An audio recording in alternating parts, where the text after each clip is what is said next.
coverage of an African safari and may include animal kills and carcasses. Viewer discretion is advised.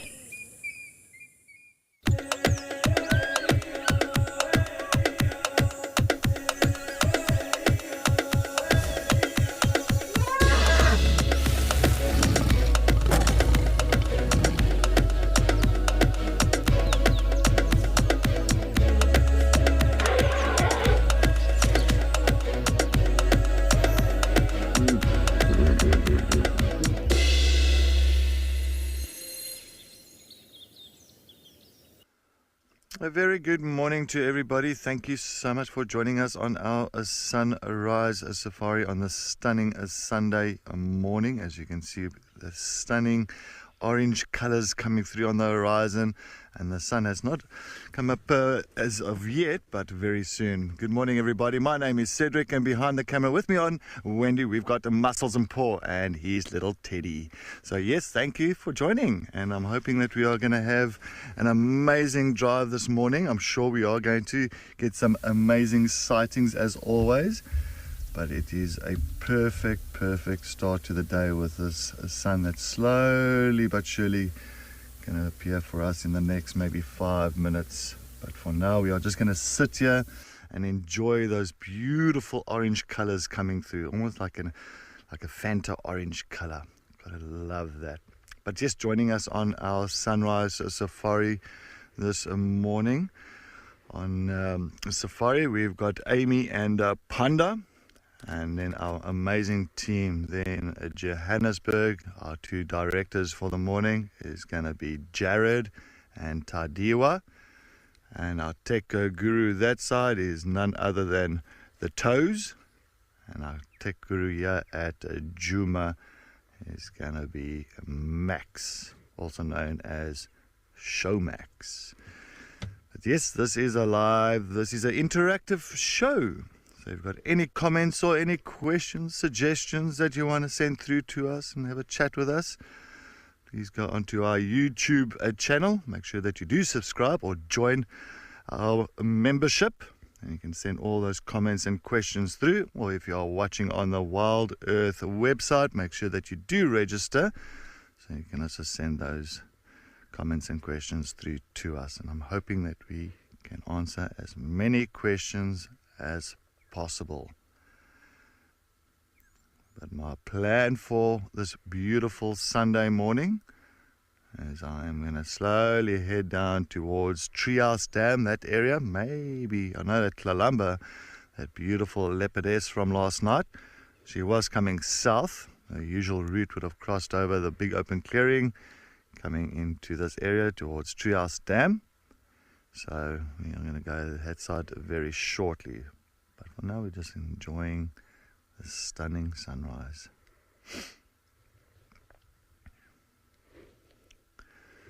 Melody, yes, it's beautiful, peaceful, and very quiet.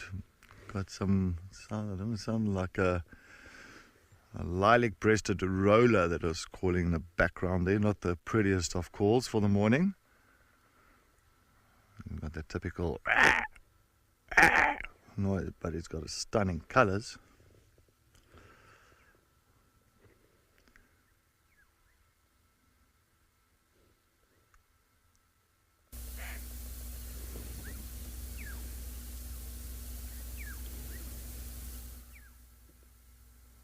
Some black-headed orioles as well, that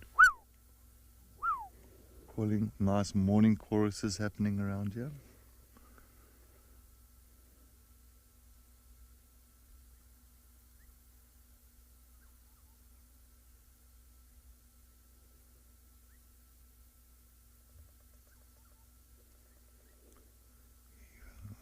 You hear that one, eh? That bearded woodpecker.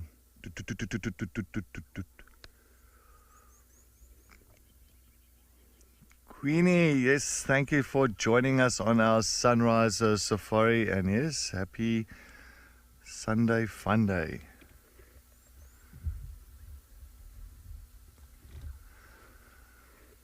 Paul, are you ready? Do you think let's get going? Eh? Let's get to Treehouse Dam. All right, we're going to start heading towards Treehouse Dam while the morning is still nice and young and fresh. Let's see if we can pick up on Tlalamba. I know that Amy has picked up on some male leopard tracks going south on Zoe's. But yeah, well, we're going to head over to Treehouse Dam. Let's head over to the weather to see exactly what's happening here today.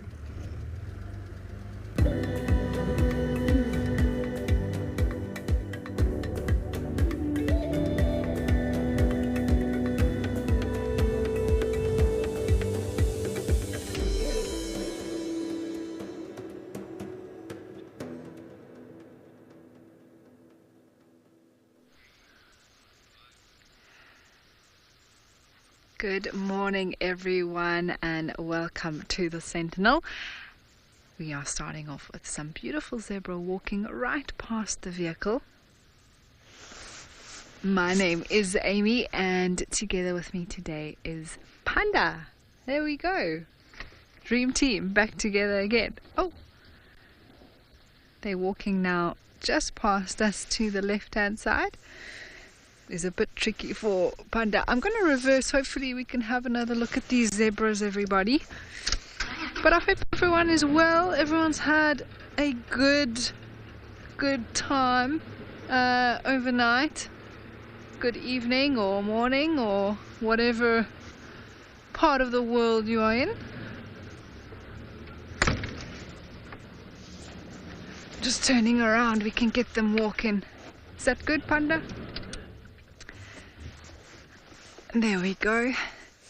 And Cedric is correct. I did have some male leopard tracks on this road heading south. This is a road that runs from north to south. And so I'm driving down, having a look. So far, nothing more. But exciting times. Lots of potential this morning. So we're going to just explore this western area. Also follow up in the area that Cedric had those mating leopards yesterday. It is likely that they've moved off, pushed back off west, but it is always good to check, so I'm going to do that.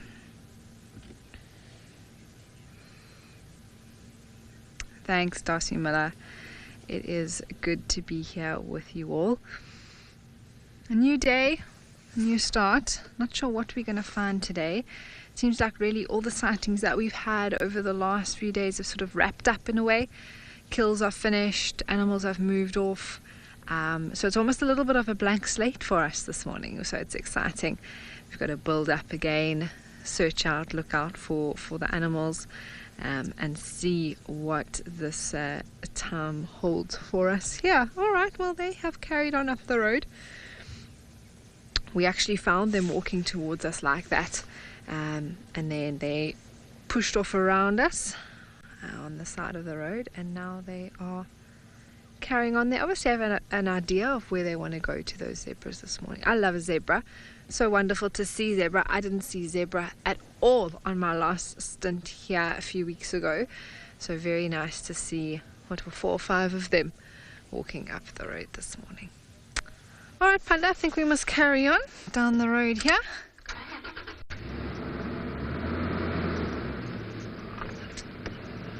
Just have to turn around.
Alright, so I did pick up on, looks like typical Tlalamba coming here towards Treehouse Dam. The way she was coming, got a tracks here now at Treehouse Dam and then cutting to the block towards this road here now. So I want to see how far, but you know, she can travel very far during the night if she needs to. Just want to see if she hasn't come out on this road now. I think I see something here. No, nothing here. There, or she's gone directly straight into this block. Well, she's gone into this block. It's going to be a little bit tough to try and locate her, but let's see if we can look around here. All the Franklins are going crazy here in the drainage line, but not for any predators, just a typical morning shouting and morning songs going down that side. Oh, Kelly, for sure. It will be nice to see a hyena. It will be very, very nice. But we'll keep our eyes open. As I said, I want to do the, I want to go to the hyena dens on Taxon's Road just to double check on those ones. Oh, this tree's broken. This is like one of Tlalamba's favorite trees. Remember we saw it last, so yeah, this tree is broken, this marula tree. Oh, and she loves this tree. Seen it like 3 times up in this tree, yeah. All right. Maybe an elephant's broke the entire branch off from the top there. Oh. All right, so no tracks coming out here. Last is going there towards the dam, so I've got a feeling she's cut straight into this block. So I might actually go do a little bit of a loop to the southern side, towards the southern side of Djuma, just to see if she hasn't popped out on that side. If not, then she must be in this block here somewhere.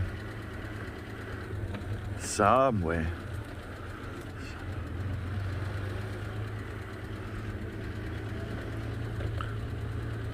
And this area here is not small. It's actually quite a big area. That's and very thick.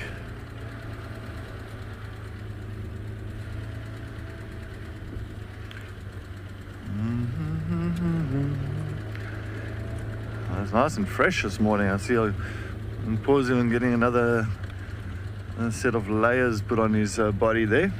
That's a good idea. Stay warm.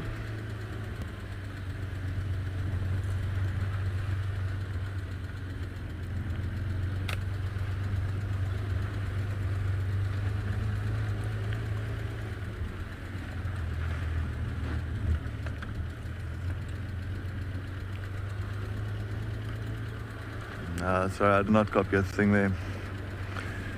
No, sorry Jared, I just heard your voice in the background there, but nothing came through.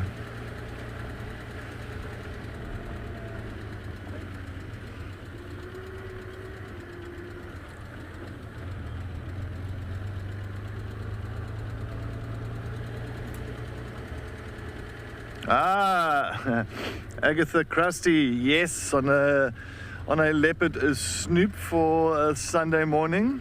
See, well, as I say, while it's still nice and fresh, try and see what we can pick up on, especially with leopards and lions, hyenas, those little nocturnal animals that still will be a little bit around at this time of the morning. It's always nice to see if we can get them and see what they're up to. But for now, I'm just a bit worried that she's already gone south into Little Gari. I haven't got any tracks still to this side. I'll go on Gari Main.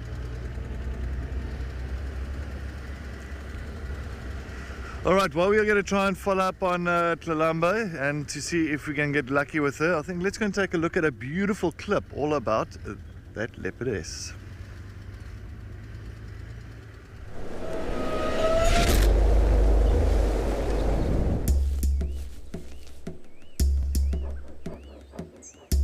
Tlalamba is a leopardess in her prime.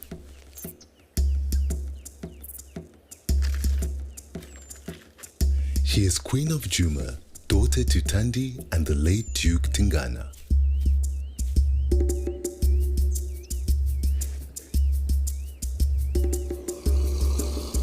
Her name means mischievous and playful.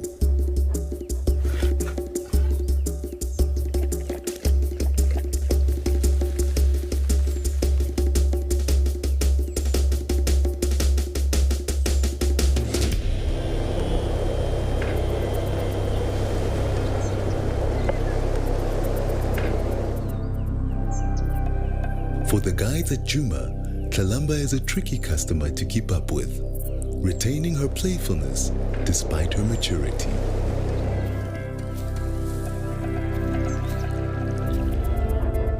She is always on the move, much more so than other leopards. Even on the hottest of days, she will frequently move big distances on the hunt or marking her territory.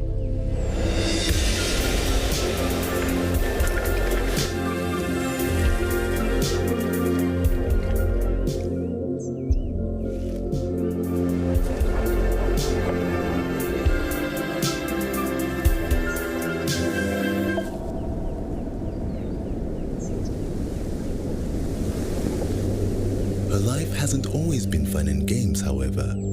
At almost 7, she has yet to raise any cubs to adulthood. This speaks mostly to bad luck, rather than a lack of skill. Tlalamba is enigmatic, energetic, and extremely confiding. We watch her life unfolding with laughter, tears, and always appreciation.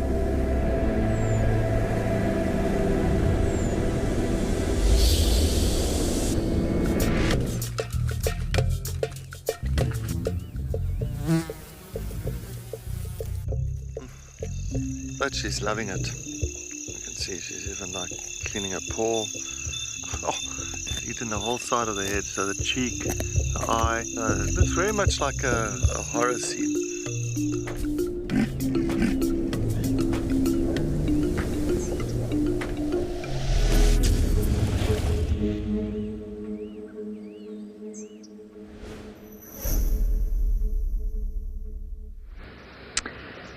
Queen Tlalamba. What an amazing cat, everybody. Sure. And that's a lovely little video that you all got to see there to show you more about one of the characters that we have here at Juma, one of the leopards. I was with her yesterday morning, and on the move she was.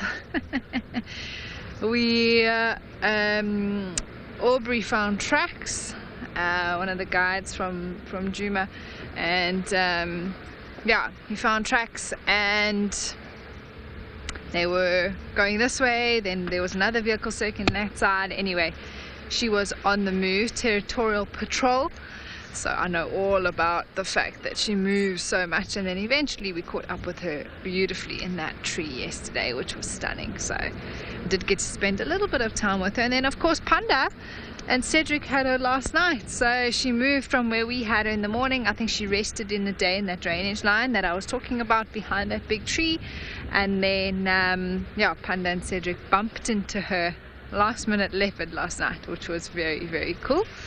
And there were some more tracks of her this morning, I believe, somewhere along the line up near where they saw her, which makes sense if she carried on down the road or something like that. So yeah, it would be lovely to find her again, but as mentioned, she does move a lot. And if she is pregnant, like I say, the way she was sitting yesterday, oh my word, the way like she sat up, or like she was sitting in a chair in the tree, that was wonderful. It did look like that belly it looked like that belly was a little bit round, so fingers crossed that she is pregnant or going to have cubs very, very soon. That would be awesome. Nina, it is a very good question, and it is one of the things that is amazing about the Sabi Sands is that the leopard density, arguably one of the highest in the world for such a small area, 65,000 hectares, and you've got, sure, a lot of leopards, males and females in the area,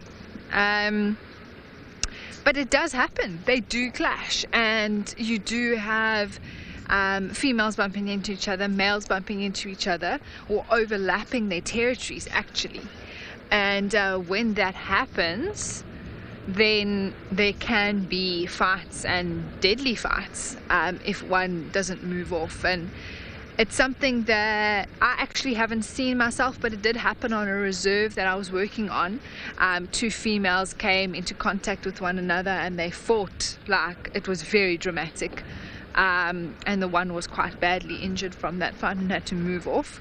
But generally they try and avoid each other, because if you think about it, the biggest risk often to an animal is the same species of animal. They are the ones that can harm them the most.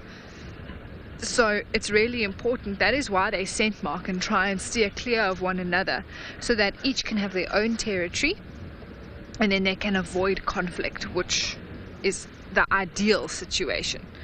So that is sort of what they are hoping to do, but sometimes that doesn't work.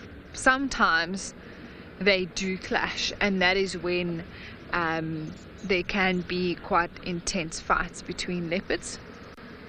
And what they adjust to, Nina, just to flesh that out a little bit more, is that they actually have smaller territories in comparison to lower density areas. So the less leopards there are in an area, the less the bigger their territories can be, because there's less competition.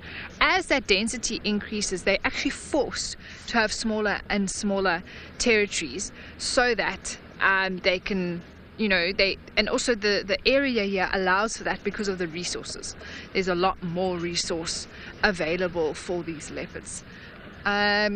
Speaking of leopards, I'm now just checking. I've just coming onto the boundary for any tracks and signs of the leopards from last night, but alas, nothing at the moment, everyone. I'm just going to turn around and go back quickly.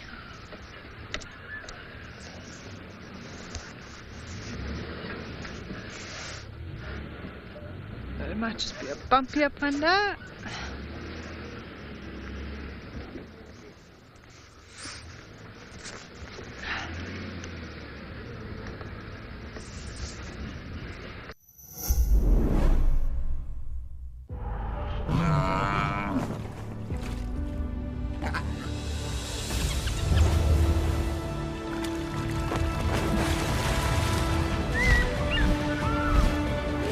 Experience captivating wildlife documentaries showcasing incredible animal behavior for free by visiting lionmountain.tv or downloading the app, accessible on both Apple and Android platforms.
Alright, so we're still following up on Tlalamba. Tracks went directly into Little Gowrie there at Baboon Pan. Just inside Baboon Pan, or inside Little Gowrie, and coming back all the way east along this side in Little Gowrie. So knowing her, she might pop out onto Chitwa and then cut across into Torchwood and back this way. So we are just going to kind of take a look very carefully and all that. Alright. Some vehicles on rushing to a sighting there. Good luck on them. Hopefully they get some or get a great sighting that side. Alright, let's see what we can continue doing here. I don't want to miss anything here. I'm just scared that she does cross over this main road and the other guys have missed the tracks.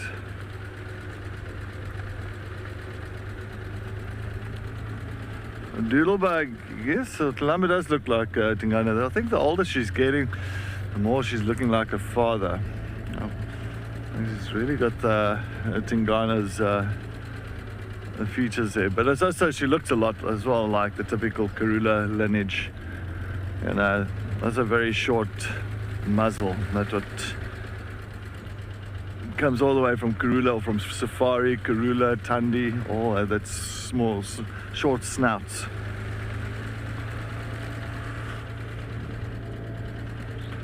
I just want to quickly get hold of the other guy that's got the tracks inside here, so he's going to keep me updated. Alright, well, we're going to try and see if we can pick up on any other tracks around here for Tlalamba. Let's head over to Amy.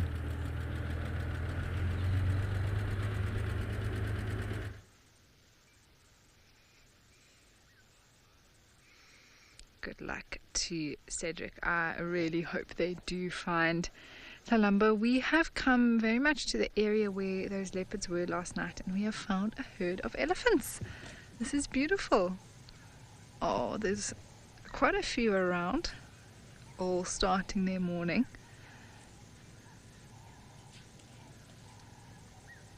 There's a mom and calf quite close to us here on the right, but she's just behind a bush, so we can't show her to you right now.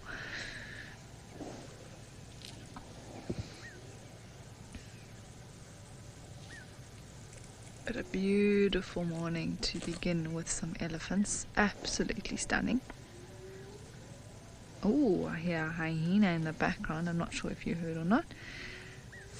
Can we show this one? I don't know. Maybe it's a bit too much behind the bushes. There's a little one that's coming very close to us here. Hello. Good morning.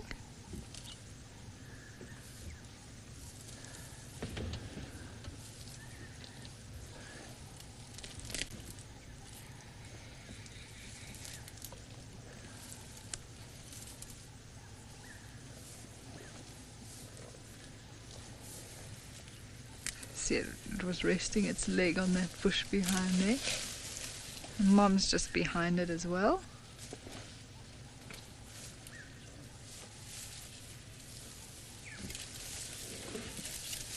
Good morning, Mama.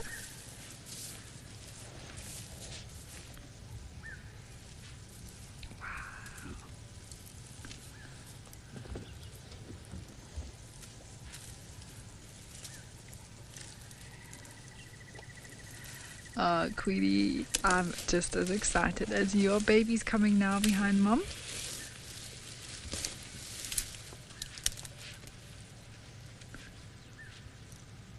How awesome is this, everyone?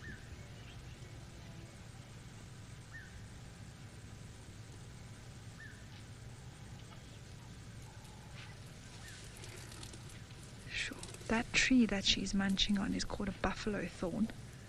And it is extremely spiky. That is unbelievable. Wow, look at that, how she used her tongue there. That is so cool.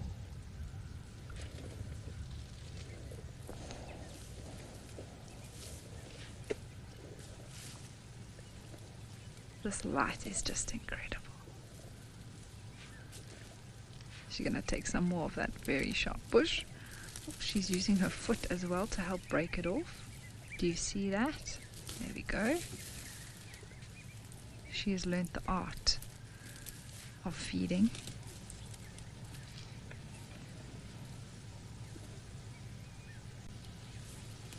Wow, in it goes.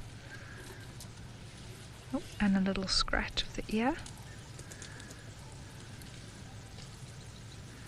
Just watch the tip of that trunk. It looks like it has a mind of its own. The way she can control things with it. Look at that. Do you see how she does that? And uses her tusk now? Oh, this is a lesson in the art of feeding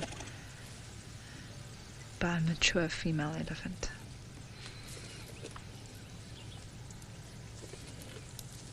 Another little scratch.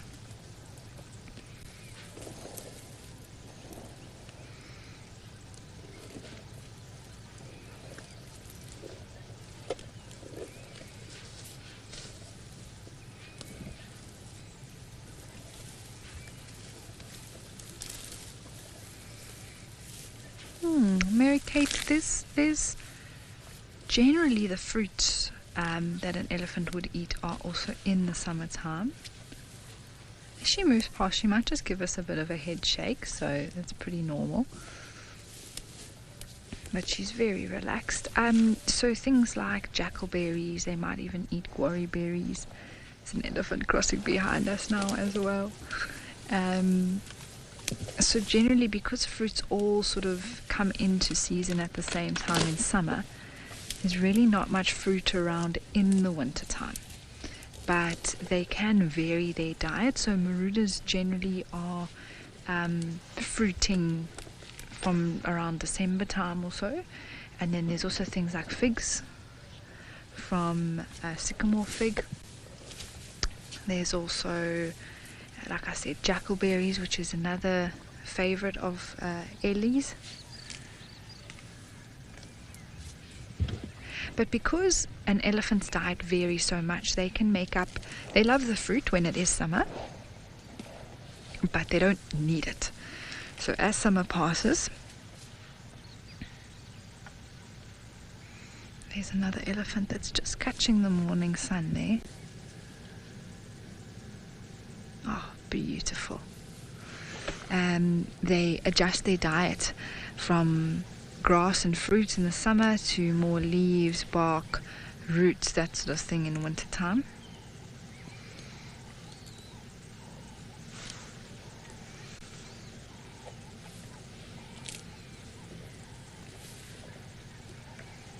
Sure, this is so cool. The little one's playing with a branch there, but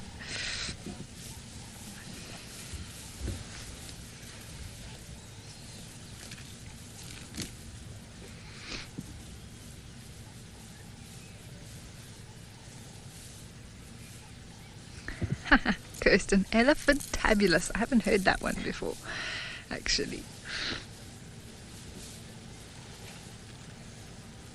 Oh, and this little family is now starting to head off. We were so lucky with our timing there to have them right here. Oh, that little one's going to the loo.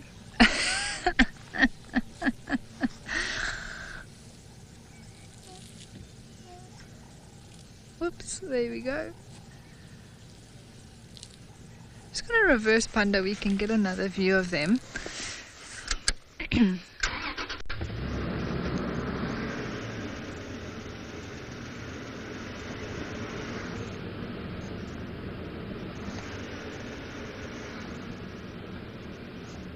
One more.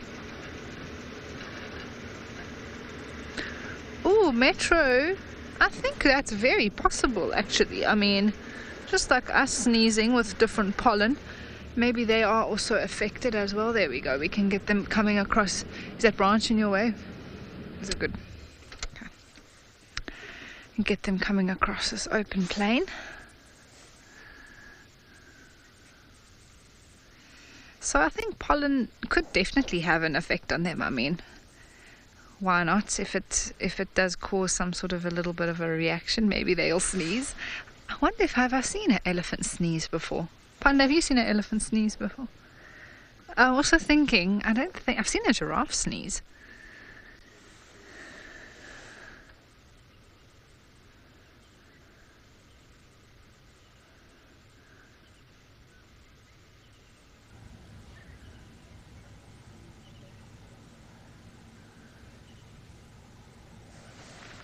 just going to reverse a little bit more.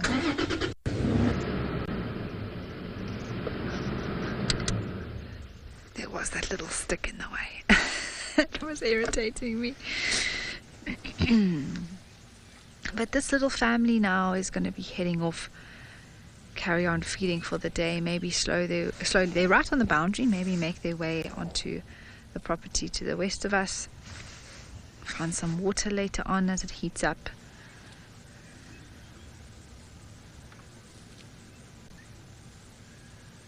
Beautiful to see them catching the first few rays of light from the sun.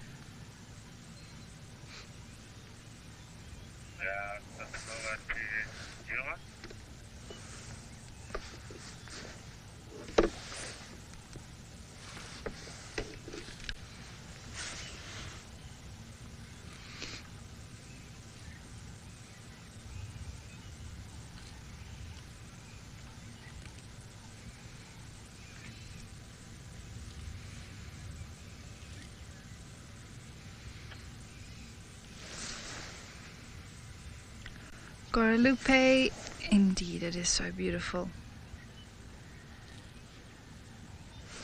What I love about being out here and doing this and spending time with these animals in this way is that we really just get a glimpse into their life, and we can get so close to them, which is amazing.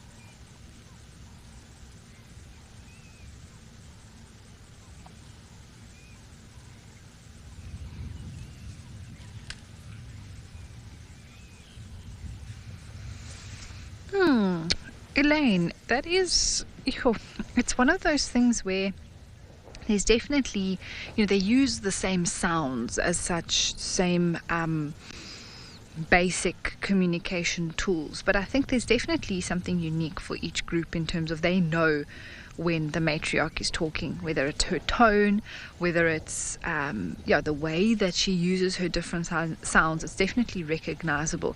They know when the family's being spoken to by their matriarch.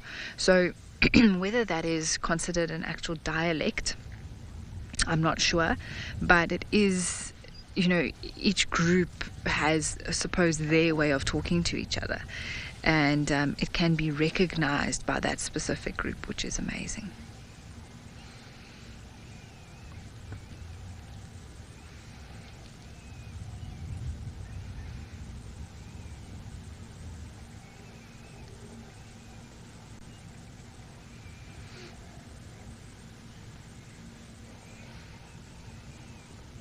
Alright, so as we leave these elephants to carry on feeding, you are going to go have a look at a clip about elephant family structure.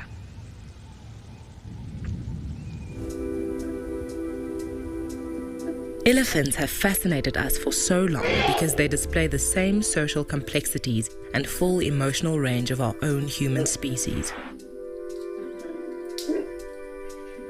Mothers, sisters, cousins, and aunts live in herds while the bulls wander the wilderness as bachelors.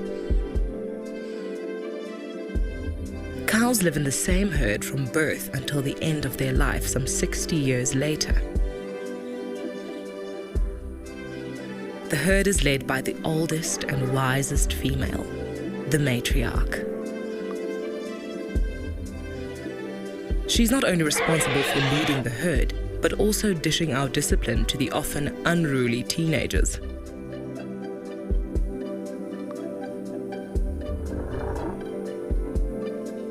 With their flappy ears, floppy trunks, and folded skin, baby elephants have the cuteness edge over their human counterparts.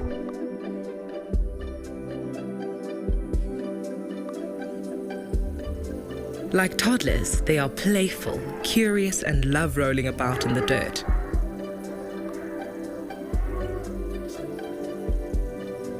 Human voices and vehicles provide endless entertainment for bored little elephants, and they, in turn, are always a source of amusement for us.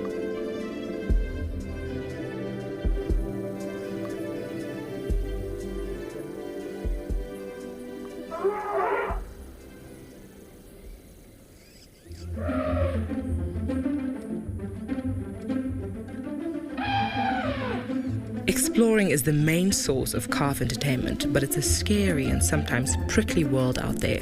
And Mum is thankfully never far off.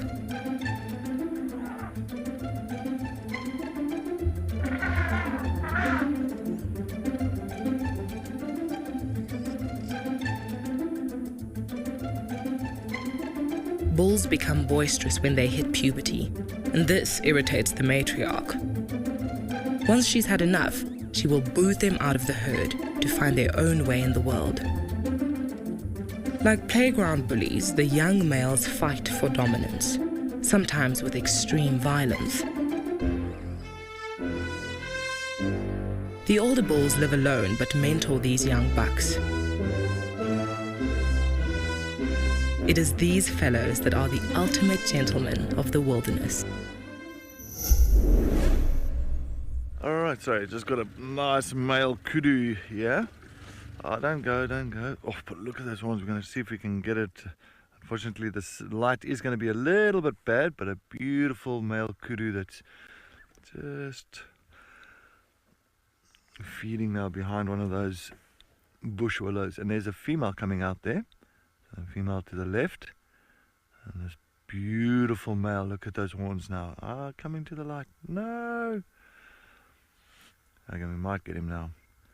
A nice kudu bull that's following a kudu cow. Look at that. Yo! That is now quite impressive. Those are beautiful horns. He might be in heat, that's why he's just following her. Alright, there they go.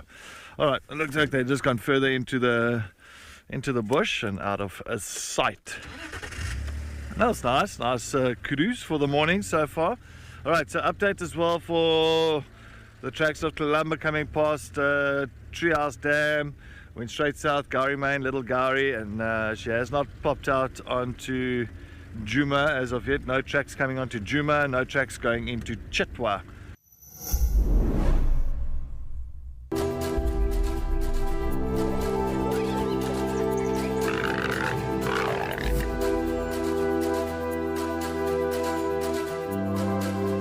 We did have some lions. Cedric's probably going to fall that one.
I'm also thinking, maybe not really.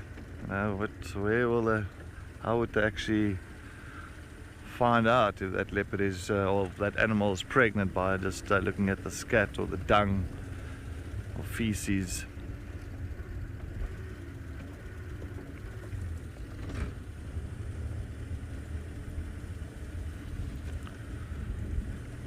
Alright, slowly now coming to the northeastern corner of Jimmy here. I'm just going to take a look around this side, just to see if those black dam males didn't come across. Kimberley, my biggest leopard clash I've ever seen. Kimberley, it was in 2010, where I saw two male leopards, Tyson, a male, it was called Tyson, or known as Tyson, and there was another male known as Mafufanyan. Of course, that's Tundi and Shadow's father, and they had a clash at a dam called Big Dam there on Shirley's Arethusa, and that fight was absolutely hectic. You know, the gold around their neck, on their shoulders and all that was not that kind of gold color anymore. It was red. It was soaked in blood, in their own blood. And those two just not one of them became submissive. Both of them were territorial males bumping into each other, and it was just a huge fight from there on. And it happened, and it played out for a long period of time. I think it was about maybe an hour and a half of these two males just fighting and then resting, fighting and then resting, sizing each other, fighting and then resting. And it was, I felt so. You could actually hear the popping noises with their claws going into each other's coats and on the necks. You can actually hear it. It sounds like, with bubble wrap. You can actually hear the claws going into their coat, into their skin. Yeah.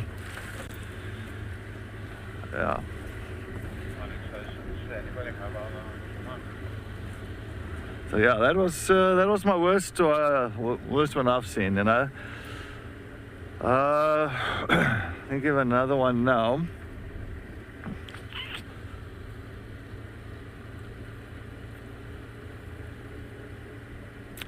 There in the west, not long ago as well, that there was those two males that side, Tamba and Ravenscourt.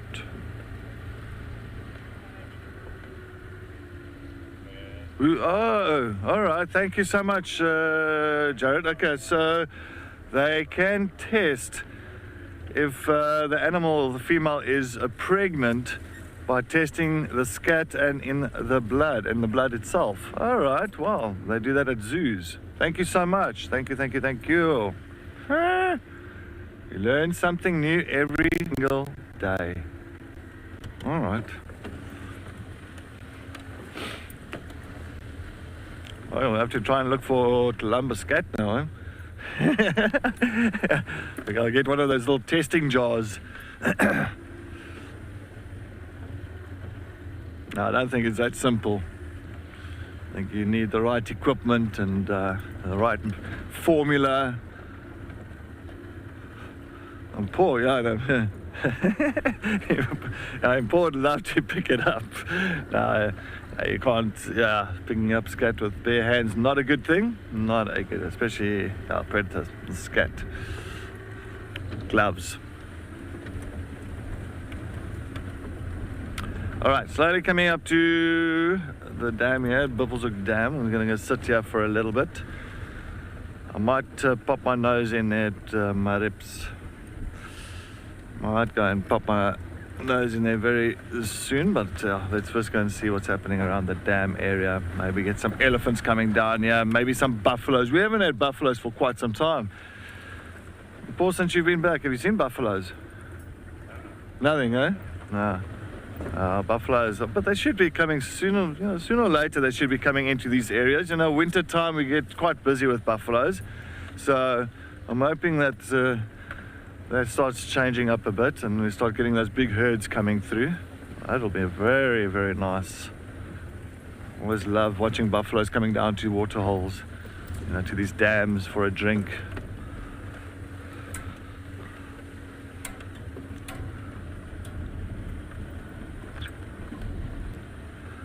Elizabeth, thanks. Oh, what I think, it's, when you think about leopards, and especially when you enjoy it so much, you've got such a huge passion for, all animals, and especially for the leopards. For myself now, talking for myself, and you always you want to kind of keep up on who's been here, what kind of sightings you've had over your time, and it's just, yeah. It's the same as, like, say for instance, a racing car driver. Racing for many years, and I'm sure you'll remember his favorite races and who he raced against and all that. Okay, this light is going to be very sharp, very, very sharp. Paul, you're not going to. Yeah, this light is so sharp; it's bouncing off the dam, off the water. Sorry, I'll have to make a plan here. Let's see if we can maybe turn around. No, that's even going to be worse. So, we can. Well, there's a hippo. Yeah, we can try and see if we can get this side.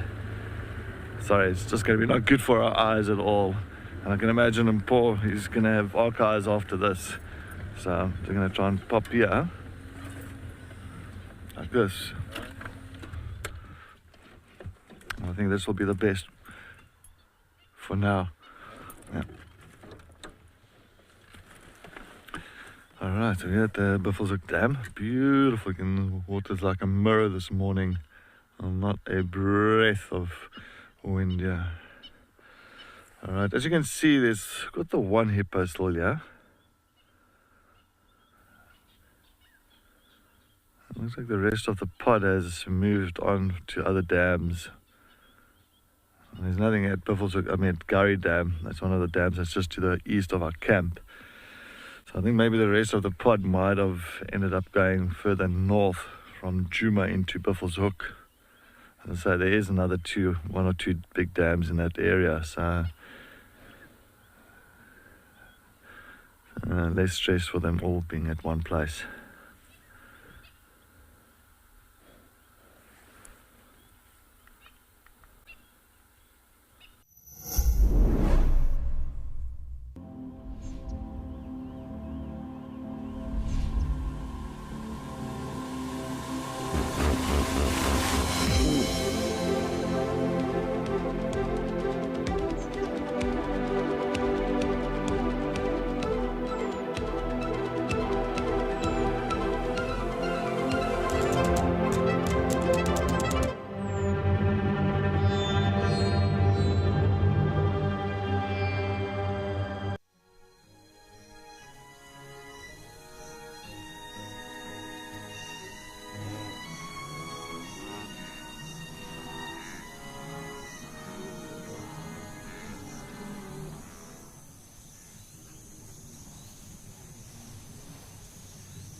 Well, it has flown, but it's still flying about us. Yeah, above you can hear it calling.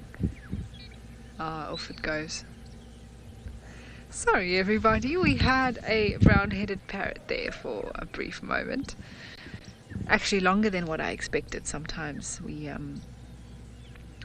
don't have them at all. At least we could show you the parrot there. But a beautiful scene, and the birds are starting to call and wake up.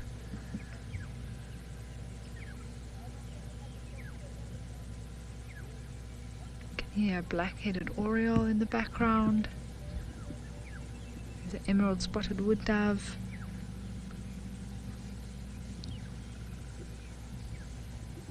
Very peaceful here as we approach this waterhole.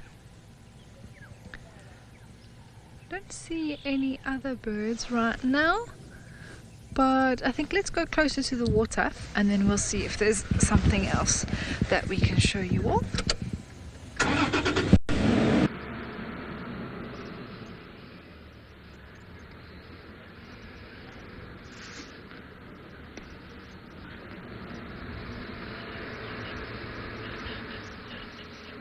Definitely some leopard tracks heading up this road, but not super fresh. I think it might have been Thalamba from last night. It makes sense. She was found just over there earlier in the day when I had her, and then Cedric had her last night, so I think she made her way up the side, and then that is where those tracks are coming from last night.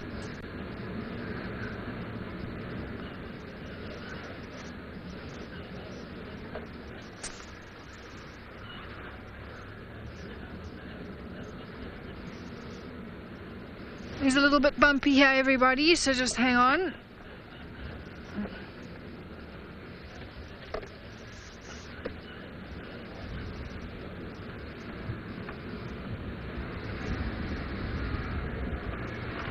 Oh, I see a pied kingfisher.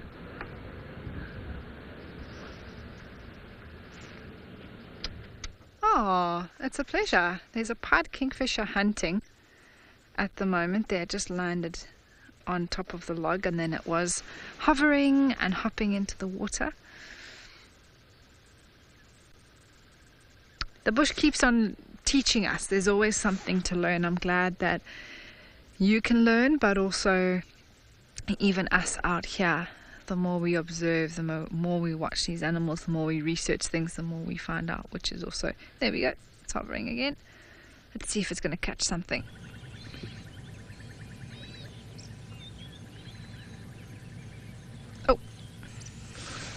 You have to check with my binoculars if it is successful. Not yet. I think it's actually putting out its wings to dry off there now. A little bit of sunshine helping to dry off those wings from the water.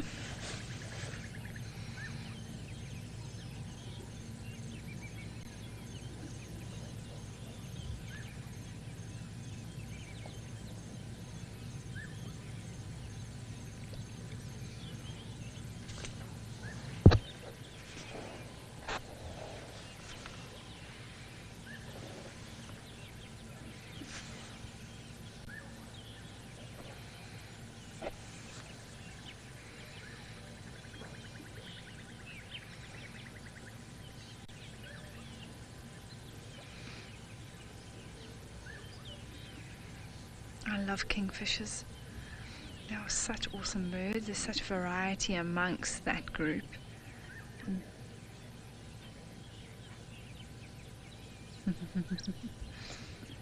There we go, it's hunting again. Nice work, Panda.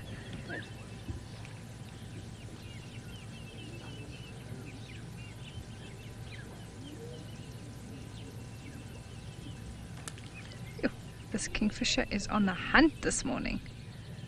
Oh, it's just gone behind the bush. It might come out again, so just bear with us. There we go. Alright everyone, we are going to carry on, see if this kingfisher catches a fish this morning.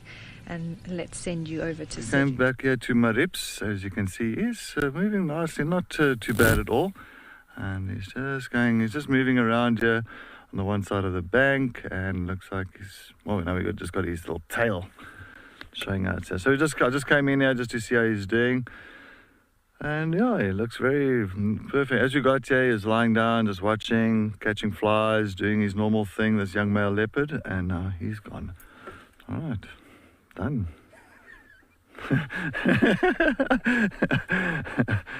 But still at the same area. It looks like he did bring that impala down. All right, let's just go. I'm going to try and go around like that. Oh, here he comes out again. No worry. Hey, my boy. Yes, you're looking good. You can see. You can see that, of course, the left-hand side there is still open due to, as I said, I'm just going to take my foot off the pedal there. The left-hand side is still open, and why the vet left the left-hand side still she didn't stitch the left-hand side is just to give them that nice little bit of mobility to when he climbs a tree and when he comes down a tree, and just to do a few things. And luckily it's not as deep as where it was on the right-hand side, so that the right-hand side is completely stitched up, same as all the way down to his chest area. So but yeah, no, he's getting there. He's getting there. It's not overnight. Like I say, 100% health. It takes a little bit of time. It's like all of us, even us at home. If you're sick, if you've got an injury, it takes a few days of recovery, maybe even sometimes a few weeks. So yeah, he wants to rather lie there, hide his face from us. There we go. I'm just hanging back a bit. I don't want to go and park right there next to him. Yes, Jessica, that fur will grow back. It's going to take time, but the fur will start growing back. So it's going to be interesting. Look, he's always going to have a scar there, no matter what. I mean, it's a huge scar, a huge wound. So he is going to have a scar. So at the end of the day, you'll always pick up that when you find my ribs, and you always will see there will be a scar from this wound. But it was actually very interesting as well. So when the vet shaved his fur off to do, of course, the stitching, it's amazing that actually the skin itself, not the fur, but the skin itself has got the rosettes. So even if you shave a leopard completely, even if you kind of shave all the fur off a leopard, you'll still see the rosettes on the skin. So it won't be just like a bare skin, it will still have rosettes on it. So it's quite interesting to see that. All right, I might just go park there. Sorry, Paul, I do apologize. I know that I do. All right. All right, sorry. I'm just thinking, just going to pop my nose in there, so at least we...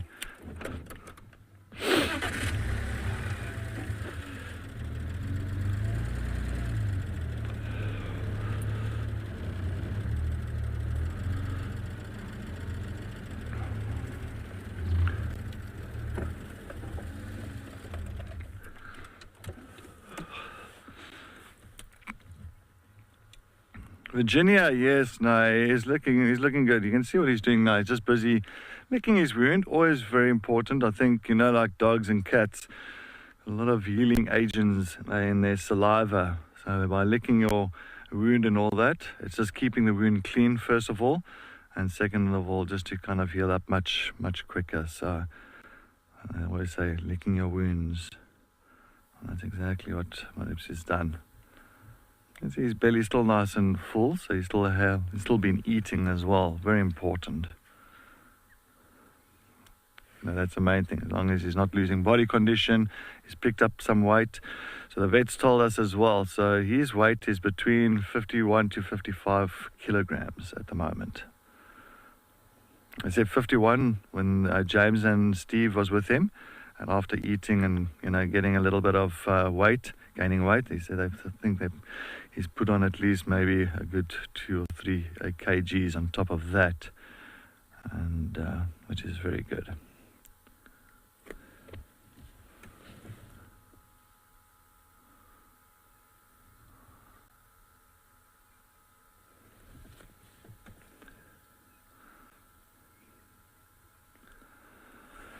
Anna Marie, you're most welcome. Yes, I mean this is this is for all of us a very important character, a very important animal. Well, all the animals are important, but just been following him for such a long time, and I'm glad that from seeing him the first time to seeing him now, or the first time with the wound and seeing him now with the wound that's been closed up, it's at least a lot of positivity there, showing that he is getting better. There we go. You can see now. Look how nicely that wound has been sewed up there. You see that's where the deep side was. That's where the cut was deep into his tissue, into his muscle.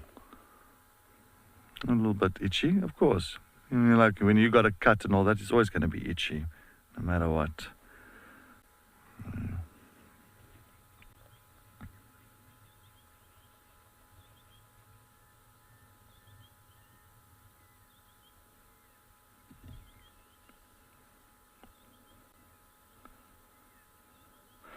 Well, Earth Week is coming up now. From the 22nd of April is Earth Day, and we are celebrating with Earth Week. This year's theme is going to be Planet versus Plastics, from the 22nd of April until the 28th of April.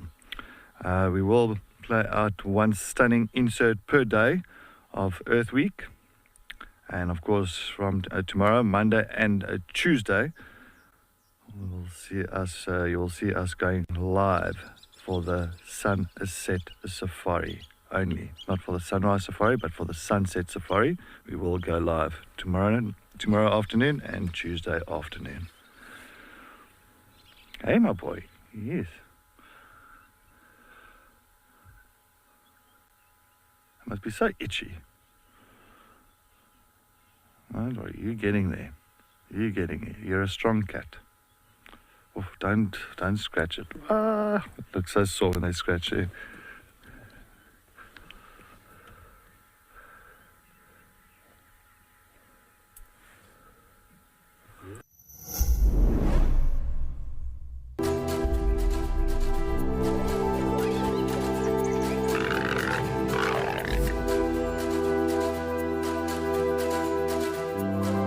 This morning we did have some lions. Cedric's probably going to fall that one.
We are in the prime seat for watching this kingfisher preening itself.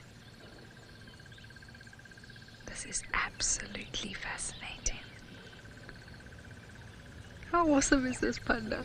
Hey, this is incredible.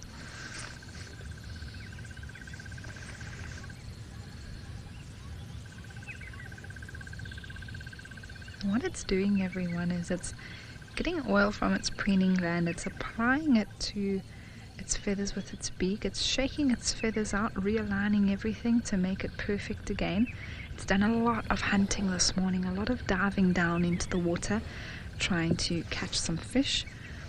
And every time it does that, it sort of affects its feather alignment, and also adds moisture to its feathers. So it's trying to get itself nice and waterproof again, so that it can carry on feeding, hunting.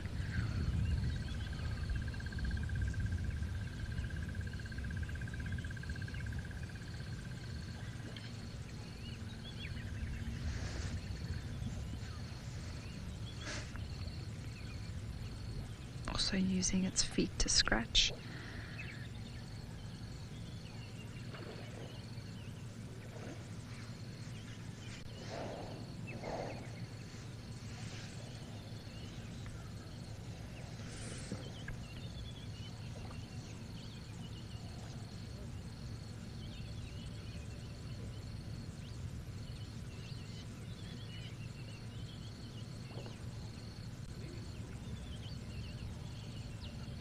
Jerome, no, so this isn't the largest kingfisher. There's actually a kingfisher called a giant kingfisher. I haven't seen one on Djuma before, but you do get it in the Sabi Sand area. They like big rivers, more the Sabi or the Sand River that runs through the property. But it's not the biggest kingfisher in the area. It's actually this one, the brown hooded kingfisher. They're all about the same size. The largest being, I'd probably say, triple the size of this kingfisher, the giant kingfisher. What I will do is, once we are finished with this, well, once this pied kingfisher is finished doing its grooming, I'll actually show you in the book what the giant kingfisher looks like.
Terry, no. So the pied kingfisher is exclusively hunting in water. Not to say they're never going to take some sort of... Oh, all right. Head over to Cedric. All right, I just thought exactly what I thought. He was coming down for a drink here at Buffelshoek Dam. So Marips has decided to come for a nice refreshment this morning. Of course, you're going to do, once he's finished drinking, I'm sure he's going to head back to where the kill is, and we'll let him be. At least we've got a nice little view of him for the morning, just to see if he's all good and well.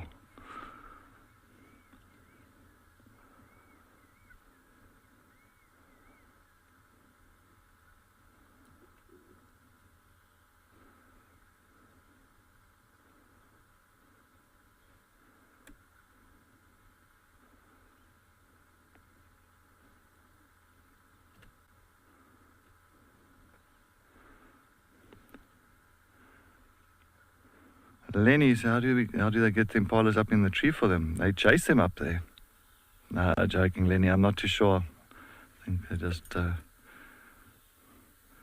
hoisted up there somehow. I'm going to go to drink there. Let me just go a little bit forward there. Just let me know when you've got a pull there. I don't want to fall down here. I think that's the furthest I can get. I'll go.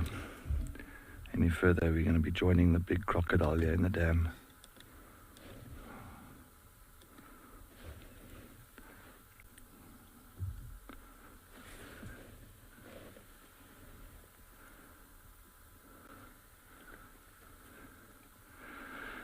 I'm sure they just linear. I'm sure they like somehow grab. There's not just one person. I mean, there'll be like 5, 6, 7 people that'll grab the impala and try and hoist it with a rope or something. Pull it from one side, put it into the tree.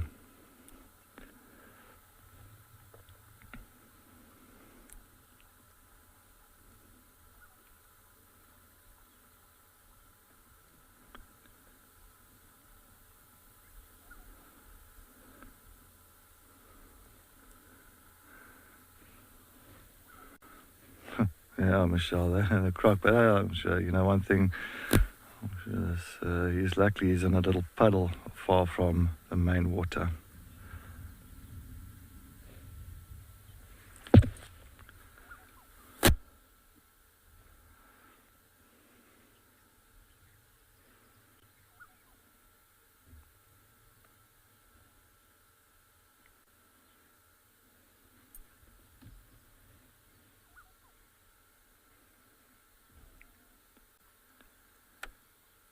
And usually leopard will they kind of lie on their chest when they drink, but you can just see still a bit sore around the chest area, so clearly he doesn't want to lie straight on top of the wound, so he'll rather just kind of still stand and drink.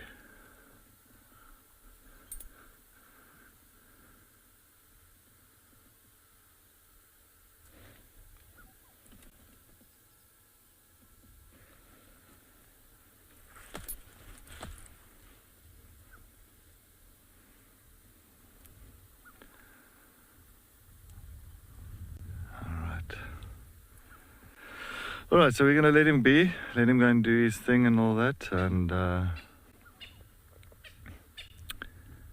least we got a nice little update about him now. I just want to see where is he going now.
I was just saying how I wonder if it is going to start hunting again, hovering and dropping down into the water. But just look how sharp that beak is at the tip. Wow. I think that must be like a knife, like a razor blade at the end there. And I'll use that to stab through the fish to catch it.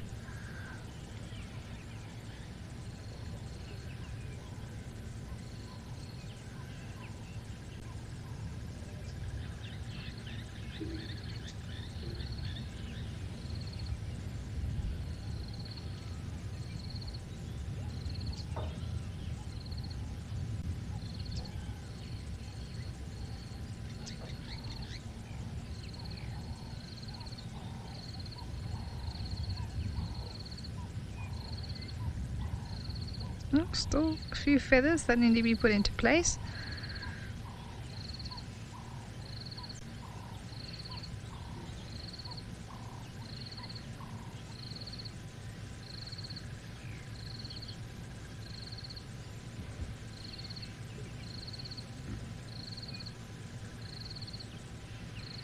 Oh, it has been sitting there. Oh, it's puffing out a little bit.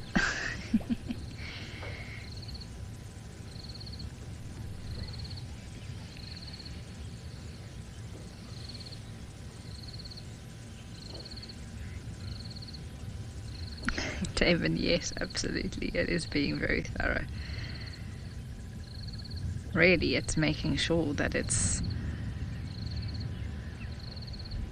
basically perfect again in order to carry on with its flying and diving down into the water. Oh, and there we go. Oh, it just actually landed behind the bush there.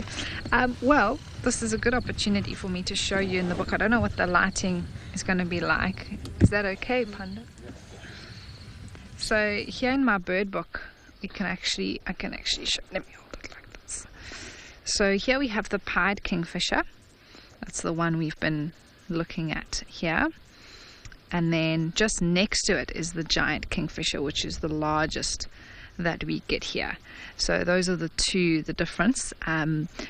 The giant kingfisher is about 44 centimeters in size, whereas the pied kingfisher is only 25. So it's just about half the size of a giant kingfisher. But the giant kingfishers look a lot bigger as well because of the feathers and that sort of thing.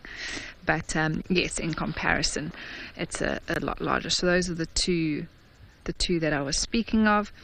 And then the other sort of ones that we get around the water are higher up on the page here. The malachite kingfisher, very, very beautiful bird. The half-collared, a lot rarer to find. I've seen around the Sabi River before. And yes, so those are the main ones. And then pygmy up in the corner. You can see the color between these three is very similar, but their habitats are quite different. So African pygmy is more inland. You won't really find around the water, where malachite you'll find around the water. And then half-collared is a lot rarer, also around the water, but looks quite different to the malachite if you do happen to see them in person. Okay, so those are some of the kingfishers that we find. Yeah, I see it is hunting again. It's flying. It might come back up to this perch, Panda. There we go.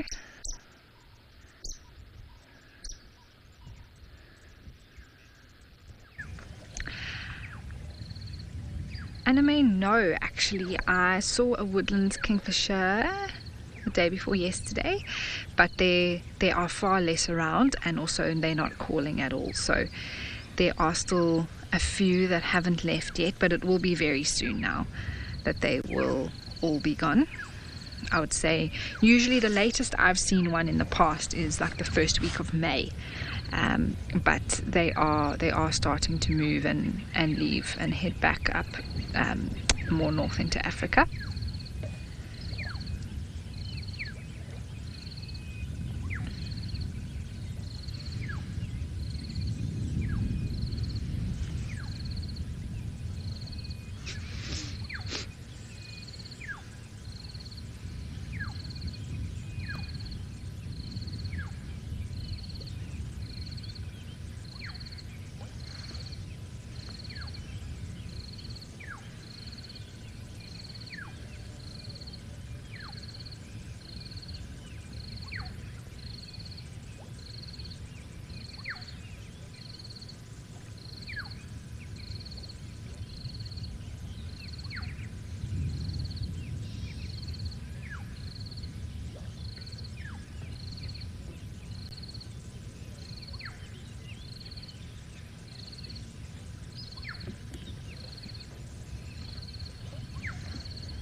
Yes, Elizabeth, I've noticed that as well.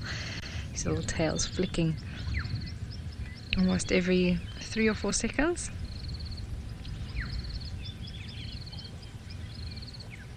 And I've done a bit of reading as to that sort of tail flicking. It happens a lot in bee eaters as well. It does have somewhat to do with, counterbalancing when they perch like that. The tail, of course, does help. But that little flick is, I guess, associated with I don't want to say happiness like we would experience happiness as humans, but just sort of, content doing its thing. A little flick of the tail. It almost happens absent-mindedly, I think, for them.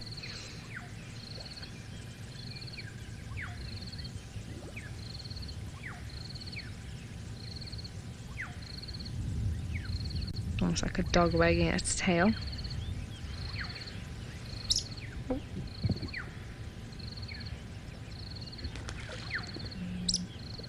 It's coming back.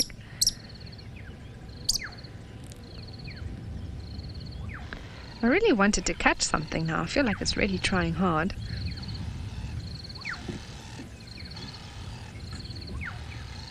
Oh, Amazon, that must have been amazing for you to see your first giant kingfisher. Lovely.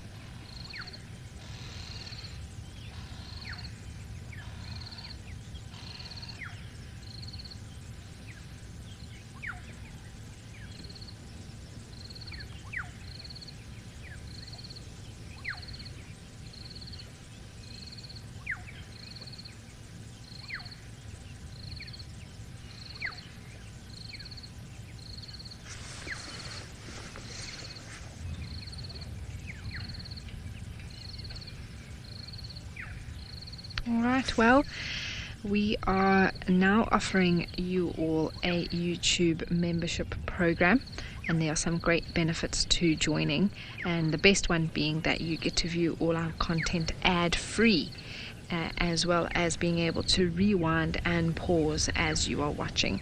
You can go to our YouTube channel to find out more and click join.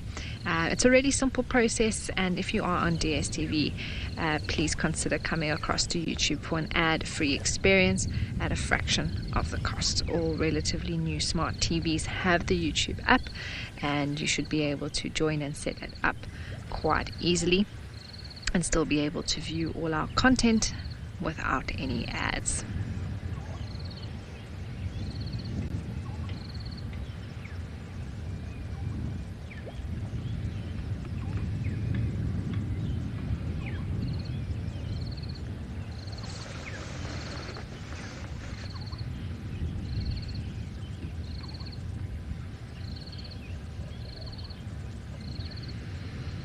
Alright, well, I think our time is going to be ending soon with this kingfisher. We're going to carry on and see what else we can find, but while we do that, you are going to watch a clip of other magical moments at a waterhole.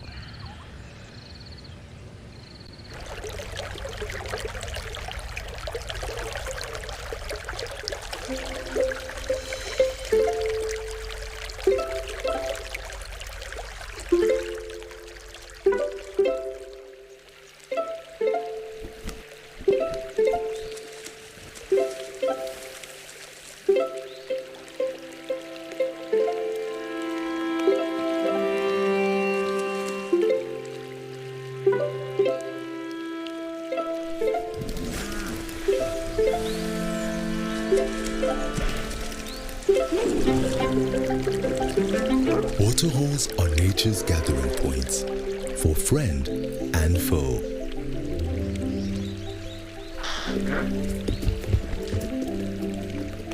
Families and friends converge and reunite.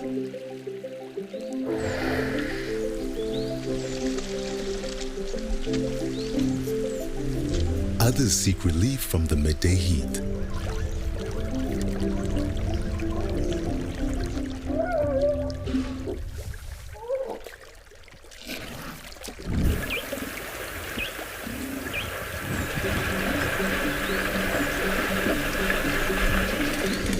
Or collect water for their offspring.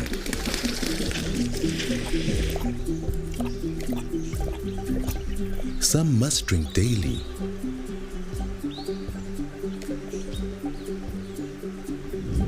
Some get thirsty after a large meal.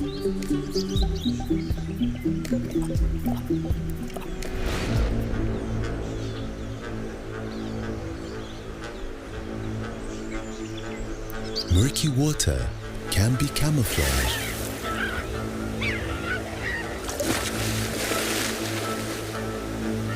A source of food.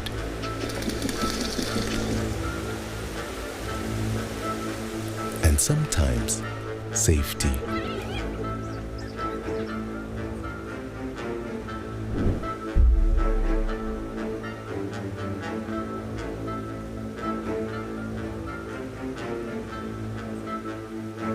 At the height of the dry season, waterholes are a source of vital moisture and frequently terror.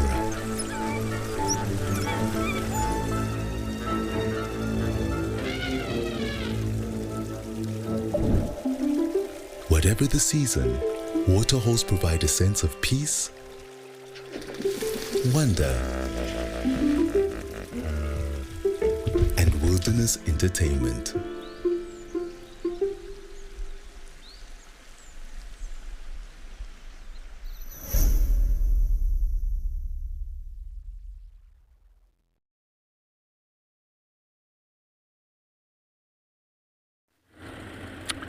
All right, so we have left Marips, that young male leopard, after his drink. It looks like he went to go and rest in some shade there, and we just let him be.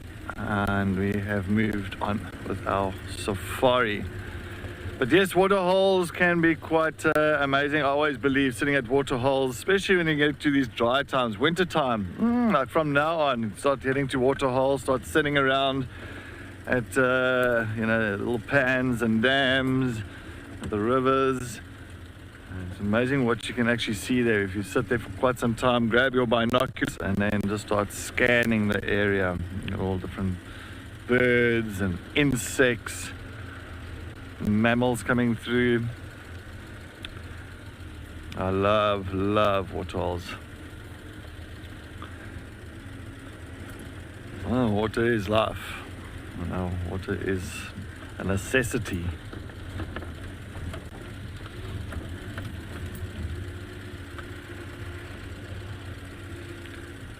All right, slowly they're coming now. I think, talking about waterholes, I'm going to go slowly, or head slowly towards Twin Dams. And then from Twin Dams, as I said yesterday, actually, I want to go and start looking at some of the hyena dens.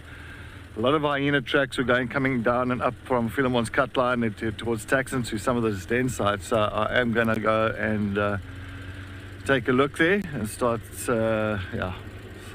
investigating. Just now we've got a hyena den here somewhere and we don't even know about it.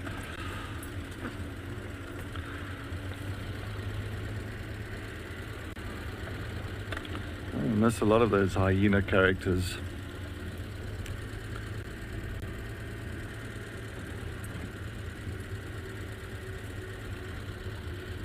I think also the dynamics of hyenas here over the last years has changed a lot. Brenda, yeah, wild dogs. Yo, I don't know who saw wild dogs last. Did you see any wild dogs? Let's go back. I think it was James. It was somebody. I think it was James or Steve. One of them that had some wild dogs. Well, I was on leave. So James on the 13th of April. All right, there he is. That's actually quite some time ago. Sorry, I just saw some tracks here. I just want to double check here. Oh, male leopard tracks going straight up. Fresh male leopard tracks.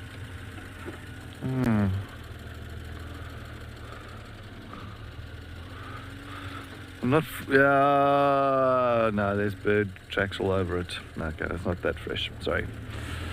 Because of the soft sand, sometimes a track can look very fresh when the sand is nice and soft. So it holds that shape for a few days.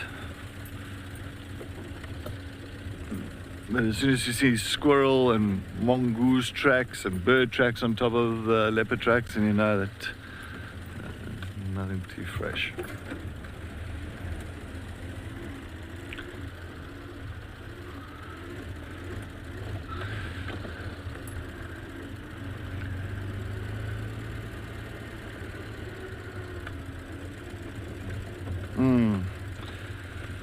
Annabelle, yes, no, my reps did seem very aware of me this morning. That's why I just felt like keeping the distance there, watching him drink, and rather move off. You know, but that's typical. You can understand. Well, all of a sudden he's been darted a few times already over the last week or so because of that injury, that wound that he's had on his neck due to the snare, and so he's not a happy cat. I mean, who's going to be happy for, you know, after having this kind of ordeal in the last week? No one's going to be happy. You know, you're not going to be full of beans and jumping around and like playing with little butterflies. No, you're sore, you're miserable, you're trying to heal. So, yeah, not a happy cat. But you'll see, once he starts feeling better, once the wound closes up, and then he'll get to that nice little kind of more of a relaxing stage again. So now we just rather do a quick view on him, make sure he's still good, and then leave. Respect his space, his time.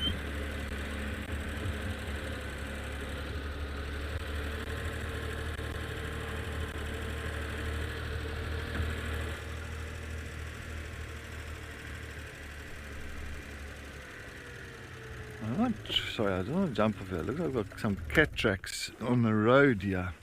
So I want to double check here. I know it's hyena tracks, my apologies. It's just hyena tracks that's coming up on the road. I just saw something that was on top of the vehicle tracks, yeah. But that's hyena tracks. Alright, let's continue.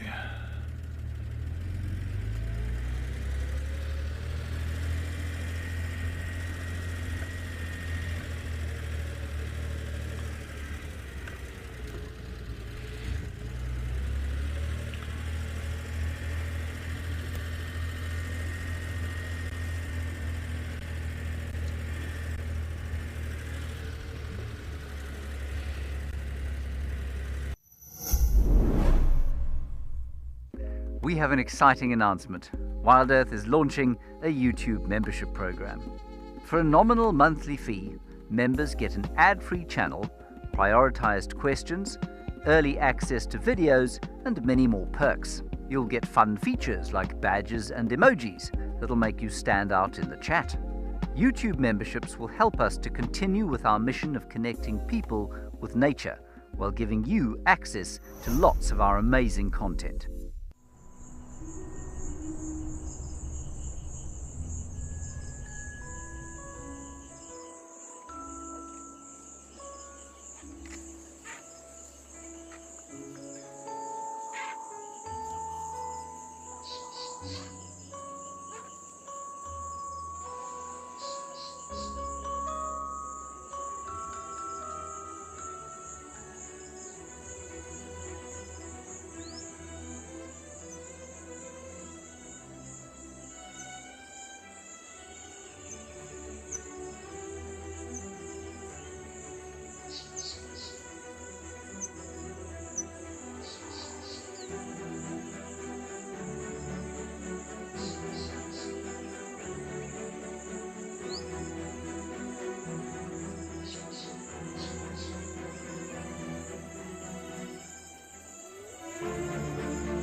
Gavin, so when it comes to vultures, their whole head actually and their neck, there are little feathers there, but they very, very small. They're not really thick at all, and it gives them almost like a naked head look. And that has to do with their adaptation to eat carcasses. So that head is quite bare. They've got quite a long neck so that they can stick it in. They don't have to worry about feathers getting stuck and that sort of thing. And it just makes it easier for them to eat off carcasses and scavenge. And they come in and they're able to put their heads between bones and skin and meat and blood and that sort of stuff, and then it's quite easy for them to then go to a water hole and clean themselves off.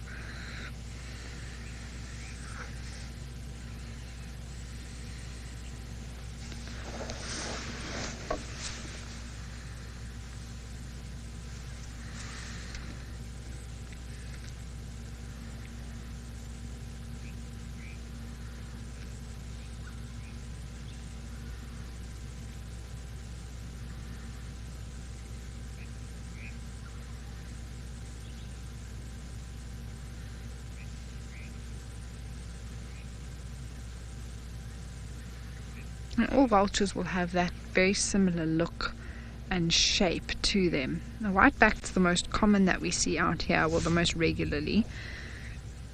Hooded is another, and then even the lappet face and the white-headed other species of vulture, they all have that general look, sort of their wings come up by their heads, and then they have sort of a bare head look because of that very reason, because they eat off carcasses.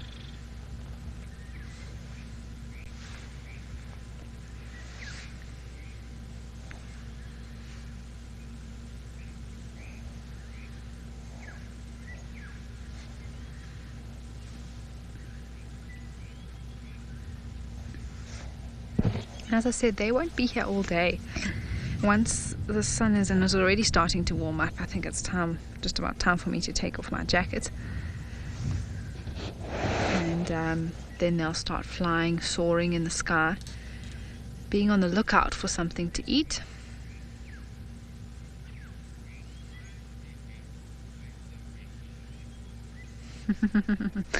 Paul, it's true, they don't have the neatest nests. In fact, many birds of prey and vultures have messy looking nests, and I think because they're such big birds, they tend to carry bigger sticks and twigs and things like that to make their nests with. And just because of what they use, the nesting material they use, they can't get it to look very neat. Things like weavers or little passerine birds, your songbirds, make such cute little neat nests because they are petite birds. They're able to be more precise and delicate with their nesting material and nest building, whereas these bigger birds use sort of dead twigs and things like that to make their nests, and so it does look quite messy.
Jermaine, some vultures, so vultures are often in pairs. They do have mating pairs. No matter the species, you'll sometimes find males and females together. And no, sometimes they look. I find myself, well, whiteback vultures and hooded vultures for me are a lot more common in the area, and so we tend to find more of them grouped together, especially around carcasses or when they're soaring. And then your white-headed and the lappet-faced are the ones that I see more singly of. So I would say, just based off of observation, the white-backed and the hooded tend to flock more, if you want to put it that way, and the white-headed and the lappet-faced seem to be found more solitary on their own.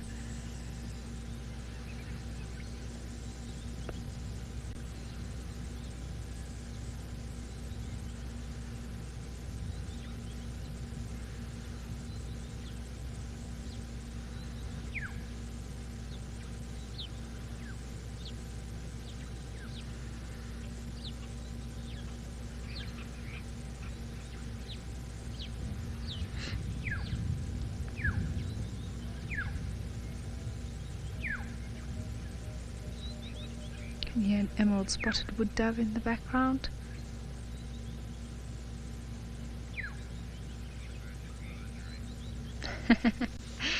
They are underrated birds. They are so vital to the ecosystem out here.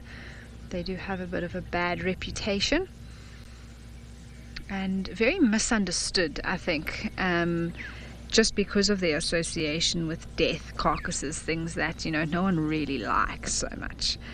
And then they also get grouped in with, you know, the things of associated with death and that sort of stuff. But it's I mean, that is true, of course, but that is their adaptation. That is how they've found a niche in this ecosystem to be able to survive, and they provide and play such a pivotal role in what happens out here. And vultures are so endangered, and so some of them even critically endangered because of the misconceptions about them and them being poached or poisoned.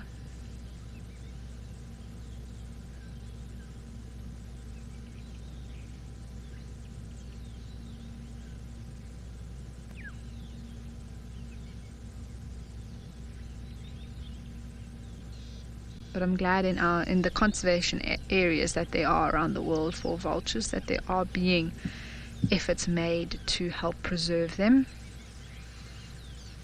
educate people on their role, and that there's nothing magical or superstitious about them. They're just birds like any other bird.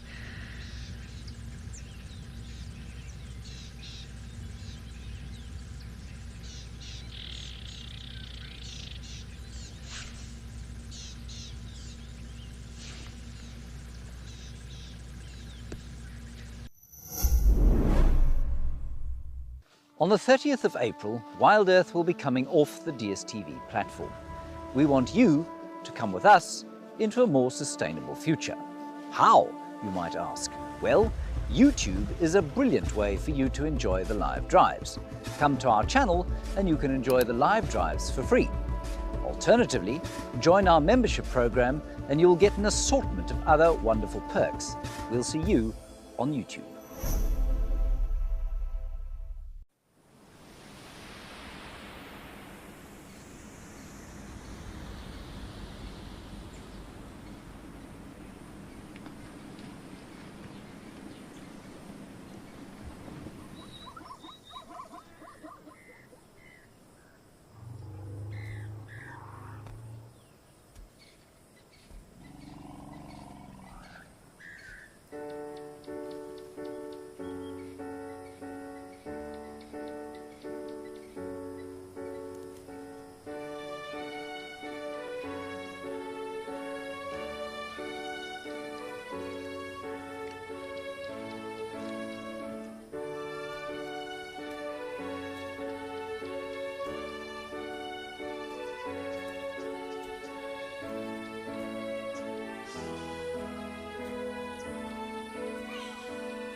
Alright, let's see if we can find those kudus, and we know where they're calling from, you know, that's the main thing.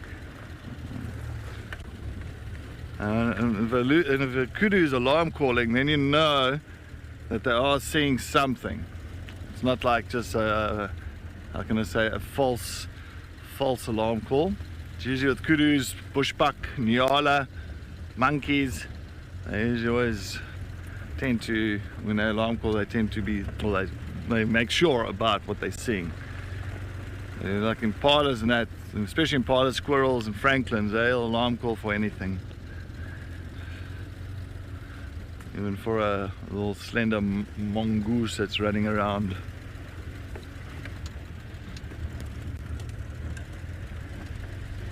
Oh, yeah. Yeah, tracks go right here. Columbus tracks go right here. So she came all the way back onto this side. So she, and I know this morning I didn't get any tracks there, so she hasn't crossed over here. The tracks are here. Very fresh tracks. Okay, she's cut straight across. She's cut across. Remember last time we found them, Paul? Remember we went around. Let's go look there. Linda, you say that alarm call got your dog's attention. See, they know exactly. They know exactly. That was a smelt, eh? Smelt leopard there. A smelly. Alright, we might be very close. We might be very, very close.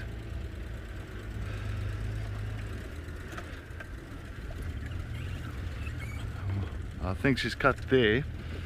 But let's go around. Let's go around.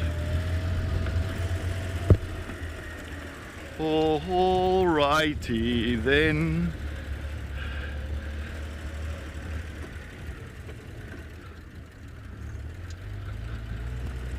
No, Brian. I saw Kalama's mom, Tandi. She was a small leopardess compared to, like, if you saw Tiani yesterday. I think Kalama was small, but she brought down a full-grown female kudu. Full-grown female kudu. Yep, true story. On Chitwa New Driveway. I saw it that side, and she brought it down. So. Maybe a big male kudu. I think it'll be quite an interesting take down that. You can imagine a nice big male leopard like tortoise pan or more whitey. If one of those leopards have to go for a big male kudu, I can imagine that must be a sighting to really witness. Yeah. But it is possible. They're powerful cats, very powerful cats. All right, and Paul, are we going to get this one now? Somewhere this side. If she come across here, she would come here.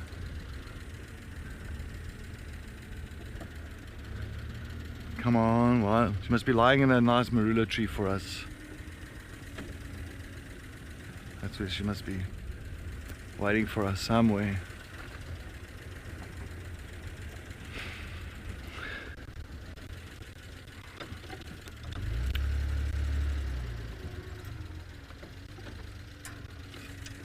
I saw something there.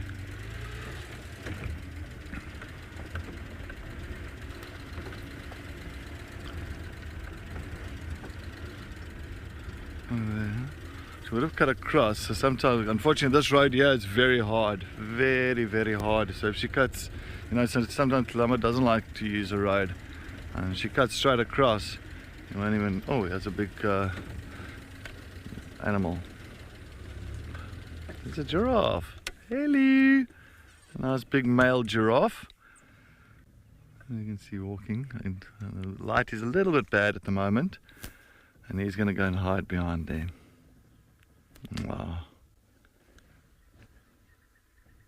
Oh, you can still see his head. Still looking. He's looking now that way, eh? Beautiful male. Jesse, yes, I'm going to go a little bit forward. The light is so bad. Sorry, I do apologize. The sun is on a bad spot there. And Paul's, I don't want to, Paul's hurting his eyes there. So, Paul, I'll just try and go around here and see if we can get a better position.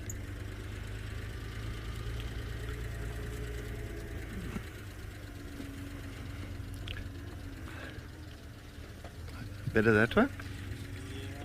A little bit better.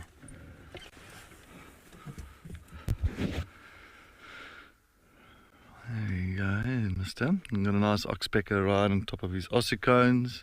Oh, and look, that's one thing about the advantage of being so tall and eating leaves is that you can reach to little certain spots here, these tall trees, and feed on all the nice young little leaves that's coming through.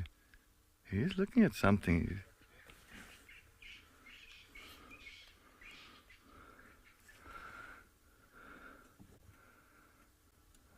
Let lumber's come past here.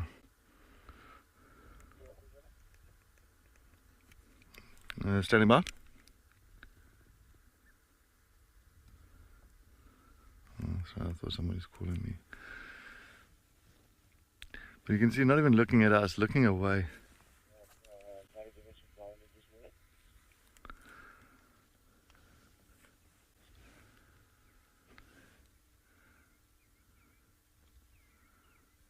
He's a stunning male, all by himself here. Fully grown. At least 5.5 meters. Oh, he's going to go behind. He's going to come out there. No, he's going to go a little bit further into the thick stuff. All right, let's move on. That was nice. Nice to see a giraffe. He's going further in there. Bang.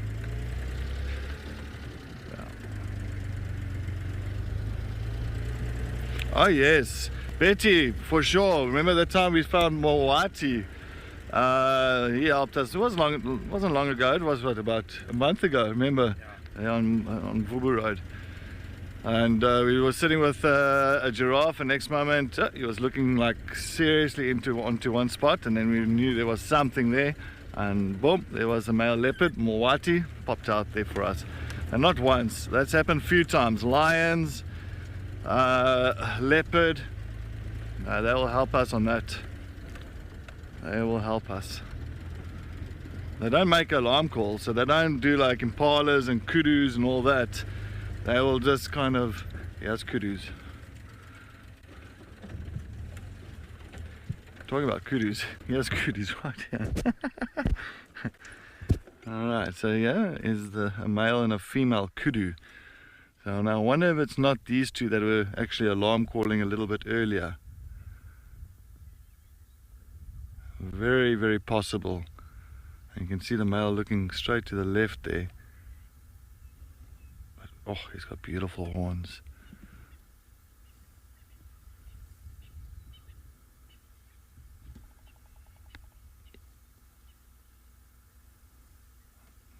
Female moving off. I'm sure this male is going to follow her. She might be in heat at the moment. So you'll see he's going to stop feeding. Yep, there, and he's going to follow suit. Alright, well, we're going to sit here, or we're going to try and just scan this area, see if we can pick up on that leopardess. Let's head over to Amy, and she's doing some birding. That is the dream. Well, everyone, we've come around the corner and we have found some African green pigeons perched in the tree. There were 3 of them. The one just flew away, but luckily there are still 2 that we can see. And these birds are quite tricky to find. They are usually high up in the canopies of trees like sycamore figs. Very, very tricky to spot them because they, of course, are green in green trees. But they do like to roost in more open trees like this. I've seen it countless times in the late evening, then sitting on trees like this dead knobthorn, and now in the early morning just before they head off and start foraging for the day. We are catching the last 2 here, so they may very well fly off while we're sitting here with them. But what I love about the African green pigeon is how beautiful they are in color. So unique in compared to other pigeons and doves that we find. You can see they've got bright orange feet. They've actually got a bluish, oh, there we go. I thought that may happen, but we did get to show them to you all, which is lovely.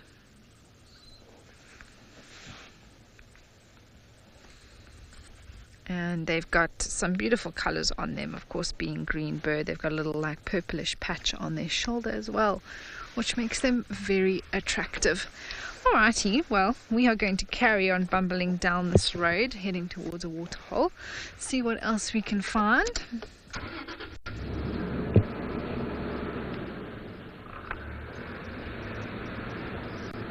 That was lovely.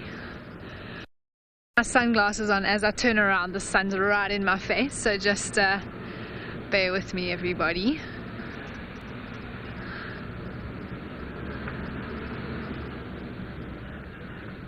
I'm glad that Cedric found a giraffe. That's very cool. I was saying I was hoping to see a giraffe this morning, so I'm glad he found one. But it has been a lovely morning of doing some birding with Panda. We've enjoyed it a lot so far.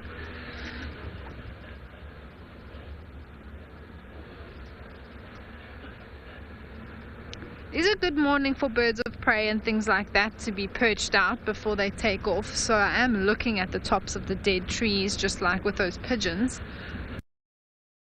and the vultures.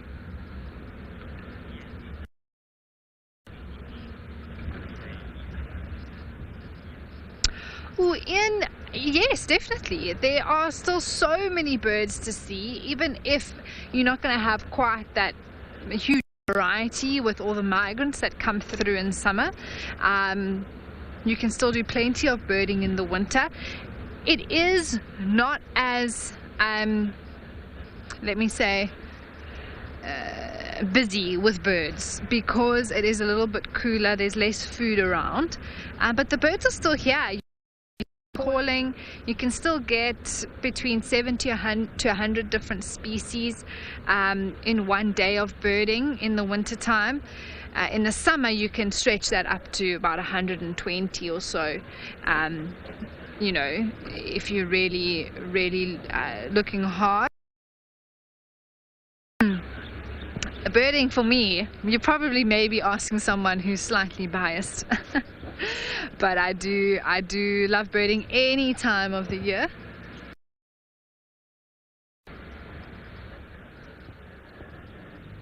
I'm just in a bit of a thicker area, so I just want to check. There's some mouse birds flying. Seems like everyone's waking up here now, all these birds. Lots of birds calling around us. You can hear greenback cameropterus as well. Sounds like two little stones clicking together.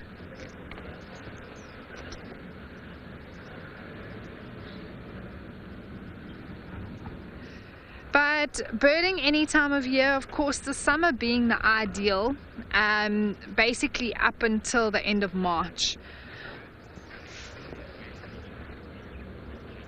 Ooh, Jennifer, that's an interesting question. Yeah, for the most part, birds of prey stay away from each other, but I definitely do, you know, because they're competing and also they can hurt each other. So that is why they sometimes do stay away from one another. While we chat more about that, Panda, I think we can look at the water here while we talk about birds of prey. We've arrived here at Twin Dams. It's always good to have a little scan around when you arrive at a waterhole. But Jennifer, I've seen birds of prey clash. They definitely sometimes actually try and steal each other's kills. I've seen an African hawk eagle and a tawny eagle. The African hawk eagle was actually caught a francolin, had it up in the air, and the tawny eagle came. The hawk eagle dropped the francolin, and the tawny eagle took it up from the ground and took it away. Osprey and African fish eagles both hunt and sort of their habitats are around water, both of them, and often they will also fight over territory. So I guess for the most part, birds of prey, just like I suppose leopards or lions or things like that, try and avoid each other. But up in the sky and with the habitats in different places, there's bound to be overlap. And so I don't think they actively seek each other out. But if there is a situation where they both meet, they do fight.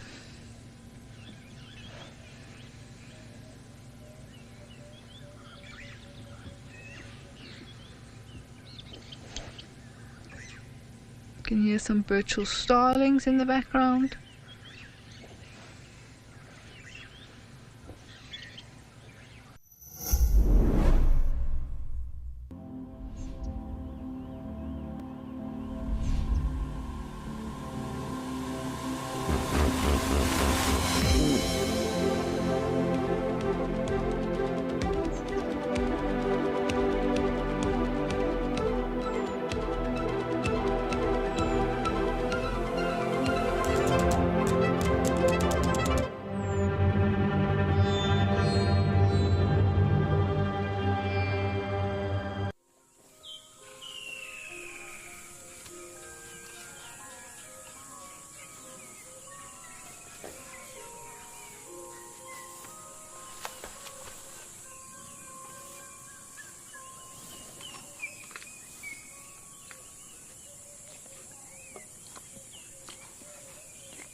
We are taking in all the bird calls here at Twin Dams, right in the southern part of Djuma.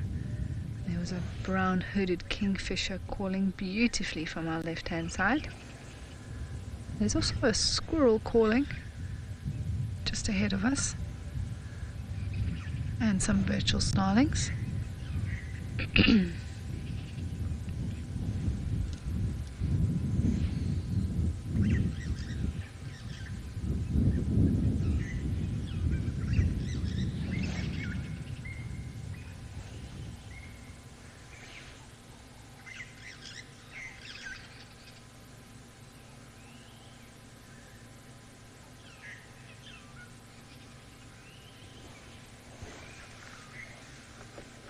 I'm also just taking this chance to have a scan around the water.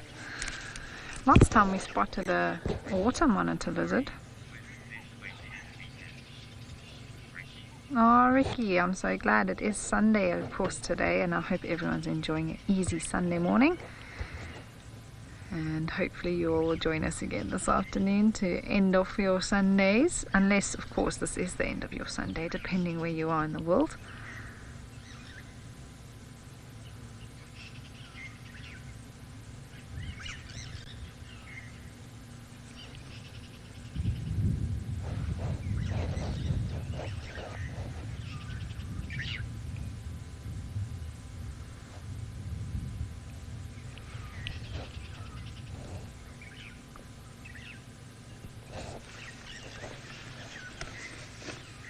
Very quiet this morning, I must say. Everywhere's been like everything's just taken a bit of a reset, which is lovely. Let's see what the afternoon holds. Although the morning's not finished yet, it can change very quickly out here. That's what makes it all so exciting.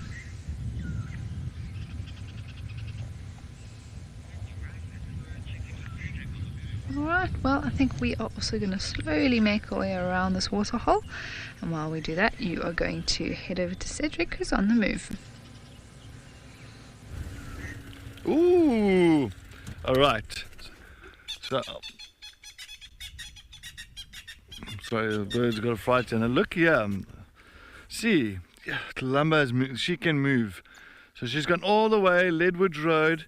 She came from there, from where did we find her? Quarantine. She went treehouse down, treehouse, Little Gary, all the way around, coming back north again. And yeah, you can see her tracks here. Coming up. Right on top here. Heading straight up this way. Sure. Now she is on the move. Alright, let's get going. Columba can move. She knows how to cover distance, this female. This leopardess. She knows how to cover distance. Huh. Unfortunately, I'm not too sure how far we are behind her. Maybe, I never know. I'm just hoping she's going to be lying up in a tree waiting for us somewhere, which would be very nice. Which would be very nice of her.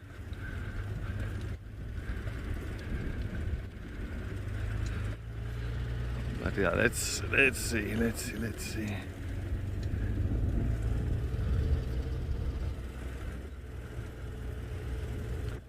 Yeah, John, some leopards specialize in certain things, not all the time, you know, they're opportunistic, so they're going to still try for anything.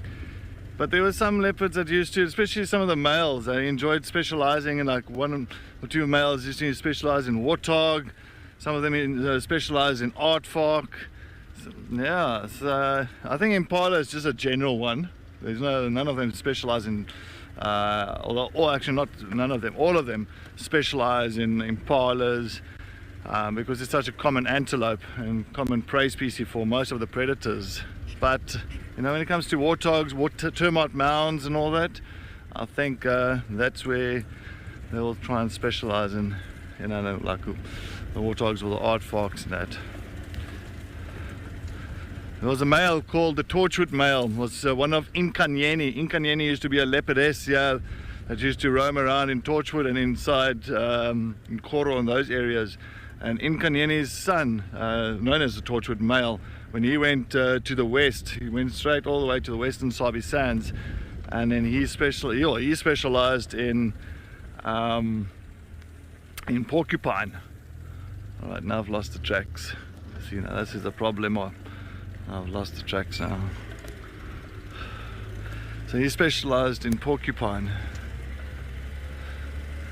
He knew exactly, and I saw him catching a few porcupines in the west.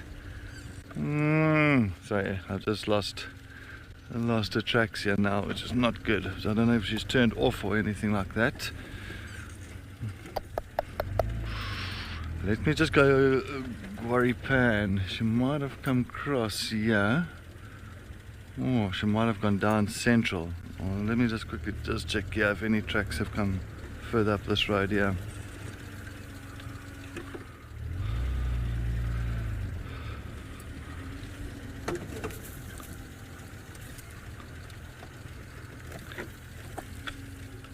No, nothing coming up here. Alright, let's just turn, let's go down central. She might have turned that way.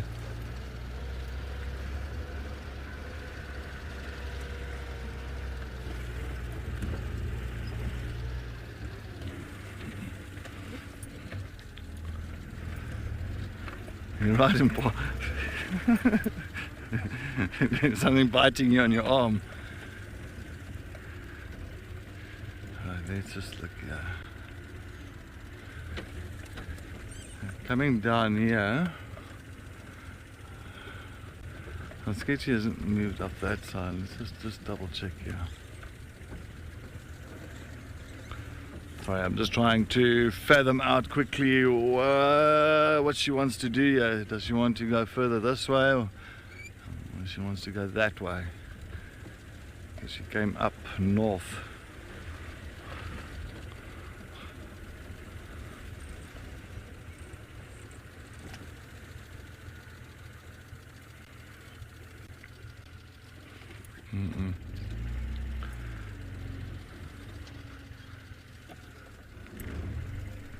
Alright, well, we're going to just want to see exactly where this leopardess has turned off.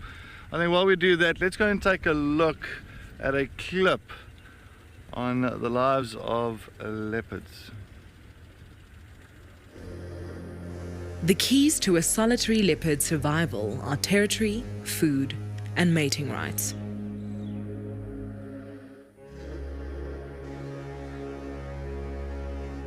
The scent of buttered popcorn marks their territorial boundaries. With its borders secure, the leopard looks to satisfy its hunger. A perfectly adapted predator, the leopard uses its camouflage to capitalize on its immediate habitat. Superb eyes detect the slightest of movement. Sensitive ears discern the softest footfall. Dagger canines throttle prey while razor claws tear and grip.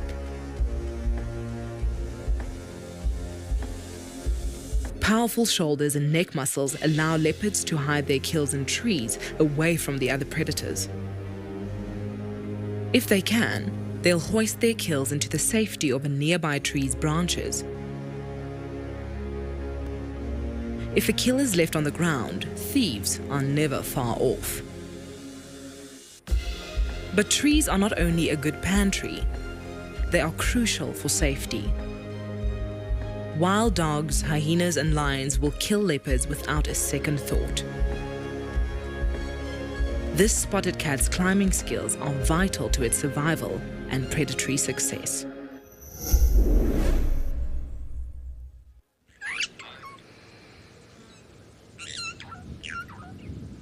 Always lovely to look at leopards. I have found, well, not a leopard, but we have continued doing our birding this morning, and I've come across a beautiful lilac-breasted roller just perched here in this knobthorn tree, and the sun is hitting it perfectly in the morning light. And what you can hear calling is just below it there's a virtual starling. So it's not the roller that's making that noise, but there is a virtual starling just there. Unfortunately, it's a bit in the shade, so you're not getting all that beautiful iridescence like you usually would with the starlings. A little bit there, but the roller is... oh, it just flew off. The roller is perched beautifully for us, and they often do. Rollers perch quite broad, the lilac-breasted roller perch quite prominently.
have actually heard starlings mimic before. It's not something that happens very often.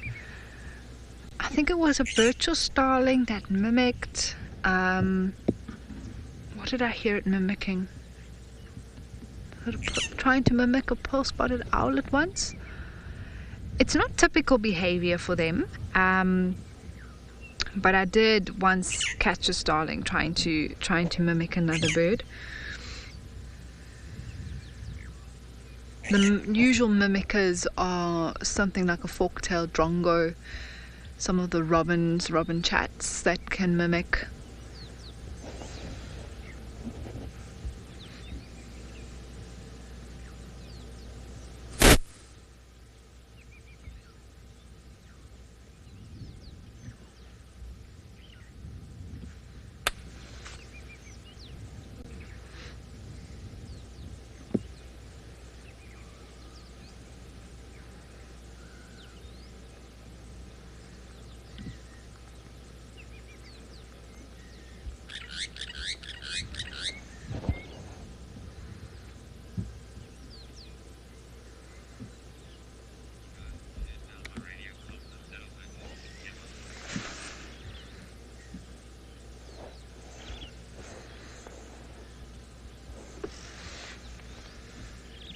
And this roller would sort of be sitting here waiting, seeing they eat insects for the most part.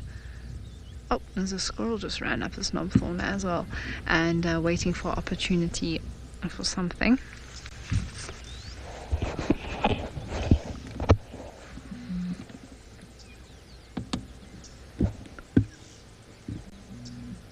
Oh, well, word, Panda, you're amazing.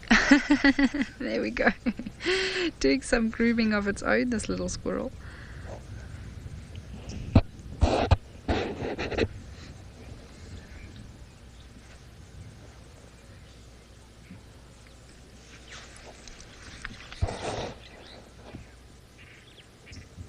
Grooming its paws now. Also waking up, would have woken up maybe an hour or so ago. Also lay in the sun, get nice and warm, and now it's going to head out and start foraging for the day.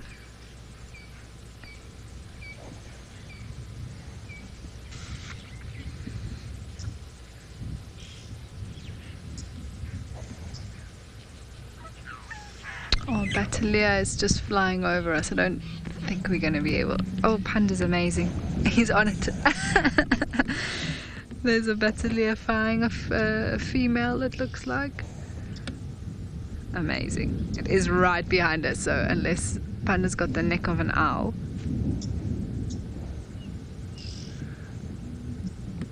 And off it goes. Thanks, Panda.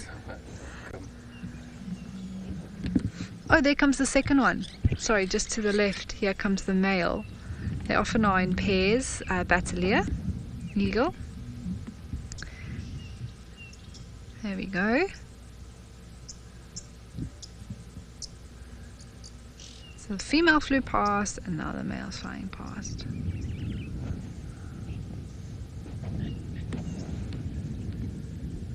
So stunning with those orange legs and beak hair.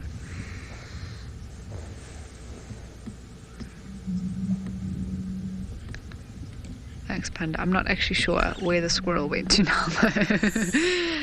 But the lilac-breasted roller is still there.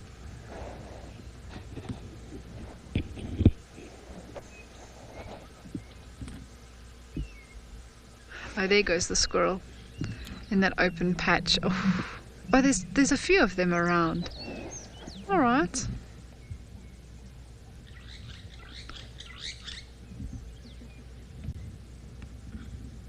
Well, Magnus, I suppose so in a way. You know, they eat a lot of sorts of different things similar to that of birds, whether it's seeds and fruits and things like that. Maybe an insect or two along the way. So in a way they are looking at the same food source, but they have different adaptations to look for that food in different places, I suppose. I've never seen a squirrel and a bird fight over food before. Not to say that it's never happened. There's a lot of action around this knobthorn all of a sudden this morning.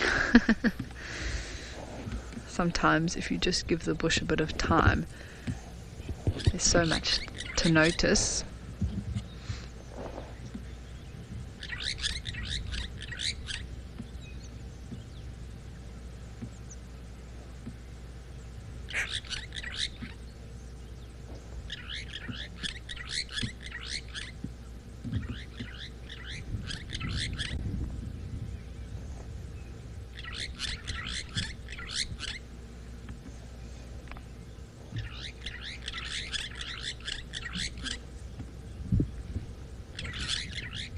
Oh, Gemma, me either.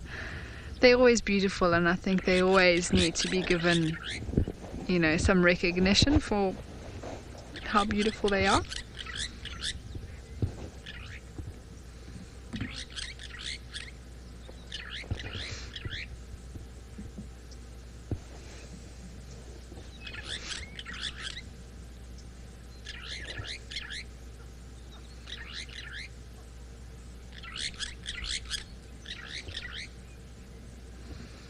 Alright everybody, well, Wild Earth is turning 17 and Cedric and I will be hosting a fireside chat. I think it is next week, Friday, if I'm not mistaken. And we are celebrating with you all by looking at the 17 milestones over the last few years. And the 27th of April is the date there for you all, and we are doing that, I think, at 7 p.m. and it will be the 17 greatest milestones for Wild Earth. So join us as we celebrate nearly 2 decades of bringing the safari to the world and connecting people with nature.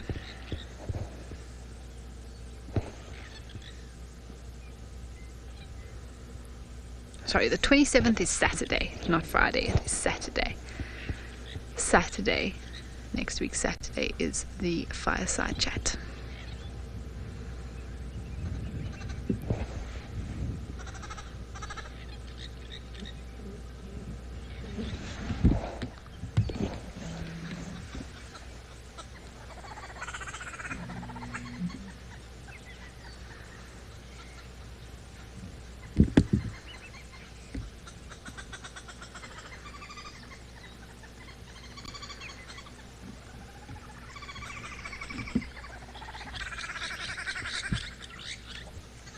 Oh, there we go. This little squirrel's enjoying the sunshine, as are we, really warming up now for the day.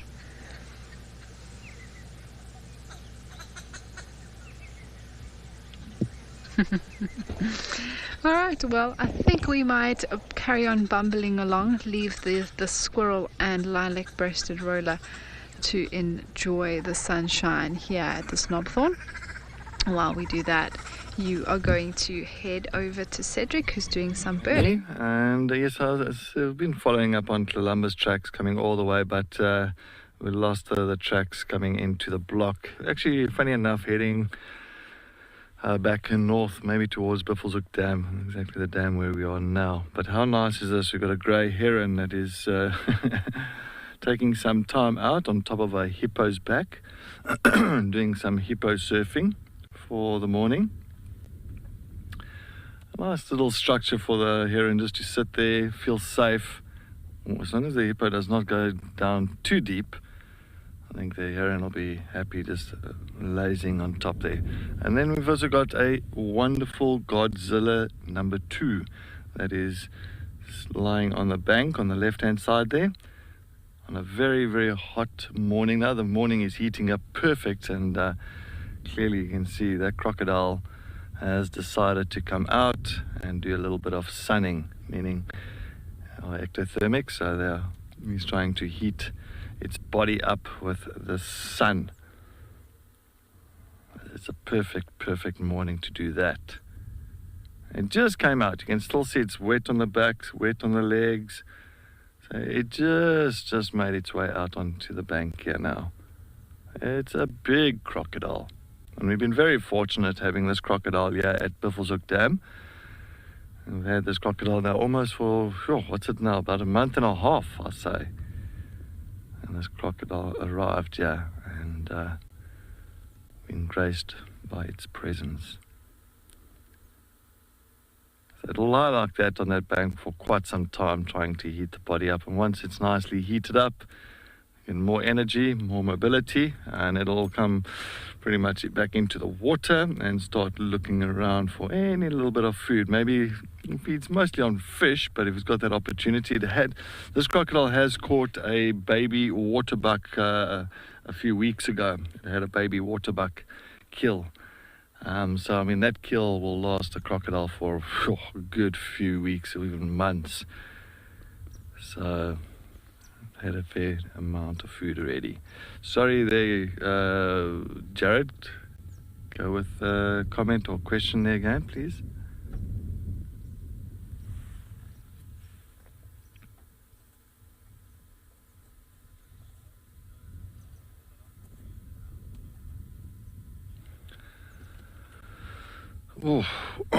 Oh, Anna Marie, if she's moving around so much and if she's had cubs, where would she keep them? Your guess is as good as mine, Anna Marie. I wish we knew.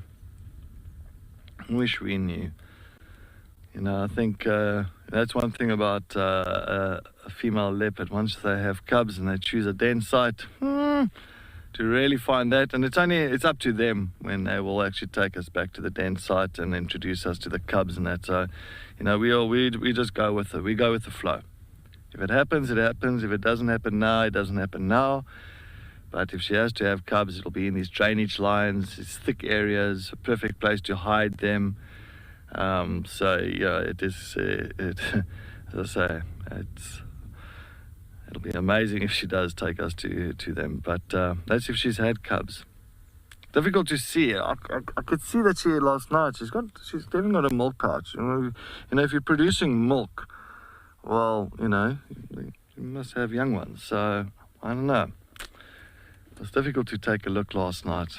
I don't know. Yesterday morning, Amy had Columba, so I can't see if she actually got a proper visual on Columba's bellies, on her teats, just to see if there's suckle marks.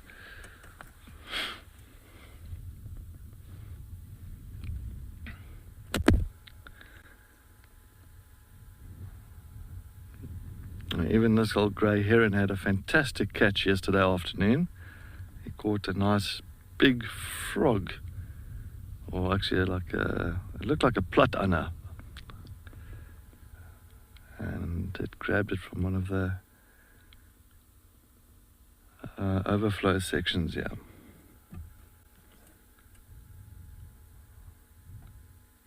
I think also using the hippo as a little bit of safety. You know, it's right in the middle of the dam.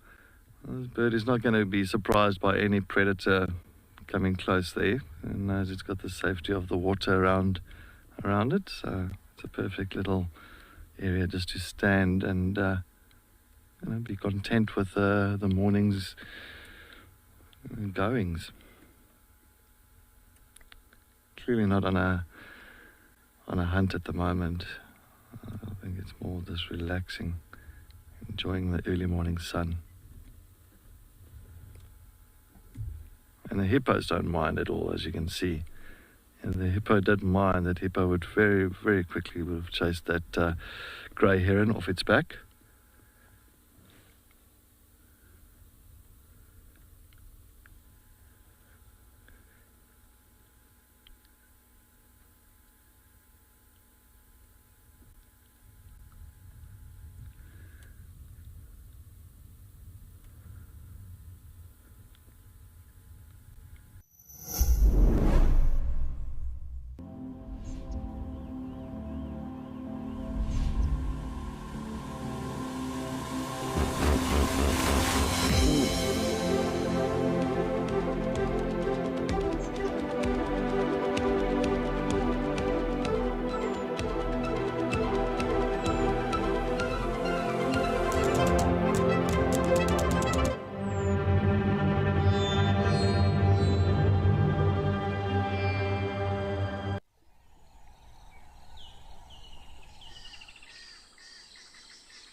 Believe it or not, but there are 2 vervet monkeys in this tree.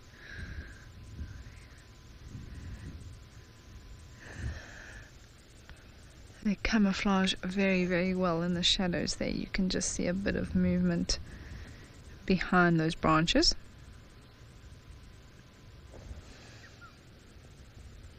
I think it's mom and youngster, not quite baby, but a little one there with mom.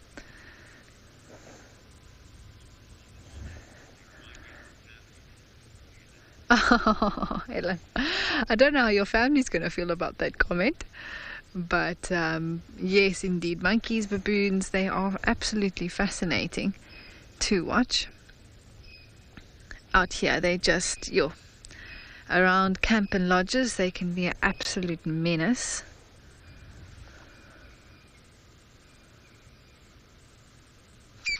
I'm going to pull forward slightly, Panda. They might move though when I start the vehicle.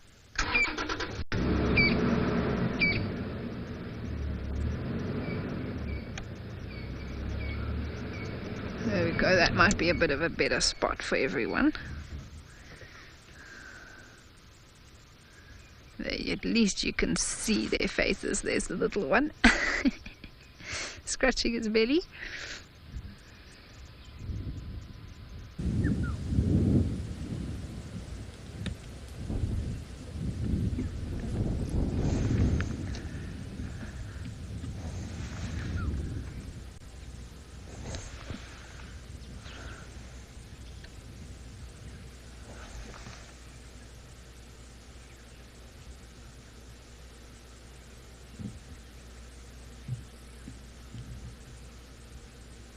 Very interesting that these 2 monkeys are by themselves.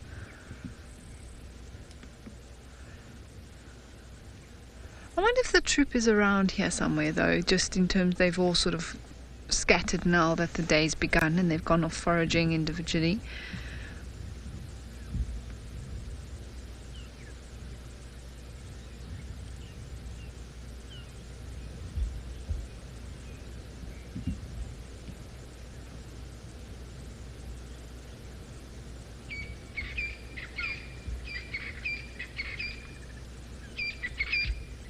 Yeah, Neil, just go for the private.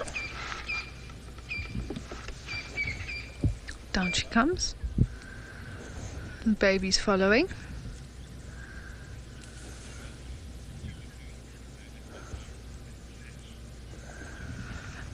Josie, no, not that I've ever seen. Baboons are a lot bigger and a lot stronger than vervet monkeys, so if I was a vervet monkey, I'd definitely avoid them. There's no real competition in terms of strength and power there. So that would be a little bit silly of a vervet monkey to try and challenge baboons. I mean, there are similarities, of course, in their behavior and, of course, being related to one another to a degree. But for the most part, the vervet monkeys will avoid where baboons are.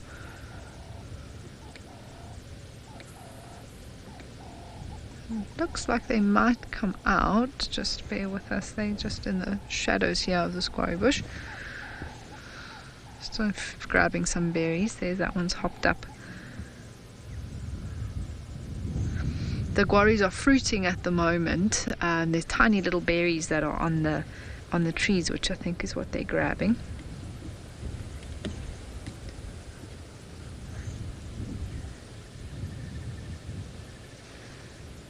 Also grabbing some grass seeds. Wow. Eating away there.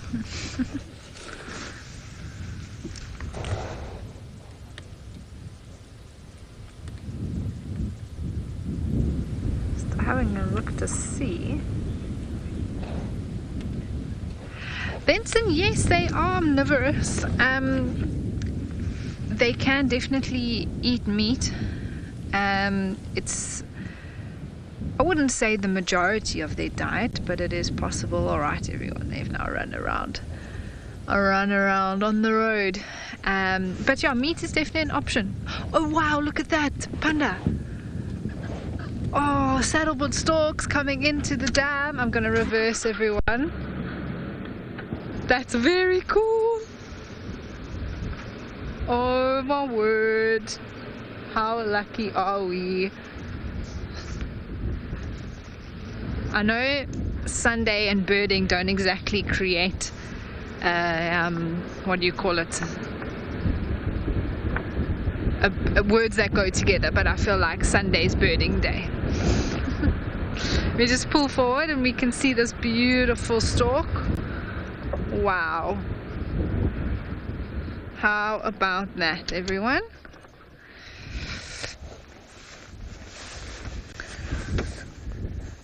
Amazing.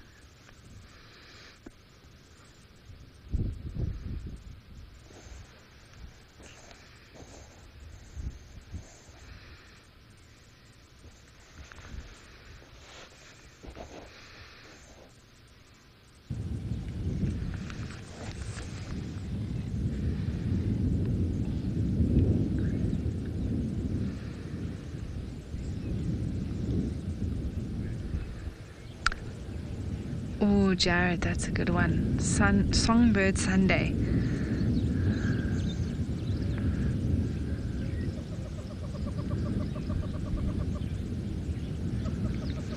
Songbird Sunday. What a beautiful animal. I mean, it's just gorgeous. And this, if you have a look at its face, it's got a yellow eye. That means it's the female. Now, saddlebord storks are usually in pairs. This one does seem to be alone at the moment, but perhaps the male is around as well. Ooh, soaring Sunday, that's also a good option. And you can see a bit of iridescence as well on the feathers there, with the sun hitting the black feathers on the back.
it goes.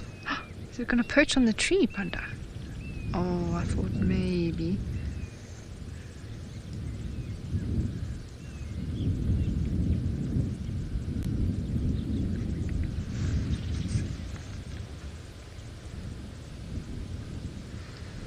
Wow, that was incredibly special, everyone.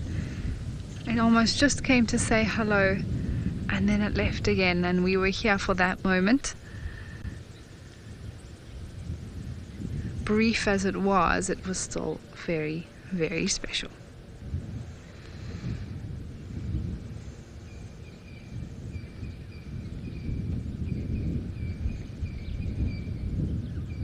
What a sighting. Alright, well I think we are going to then carry on now that that saddlebutt stork has decided to leave. Alright, well as we do that, you are going to head over to Cedric to end off the show.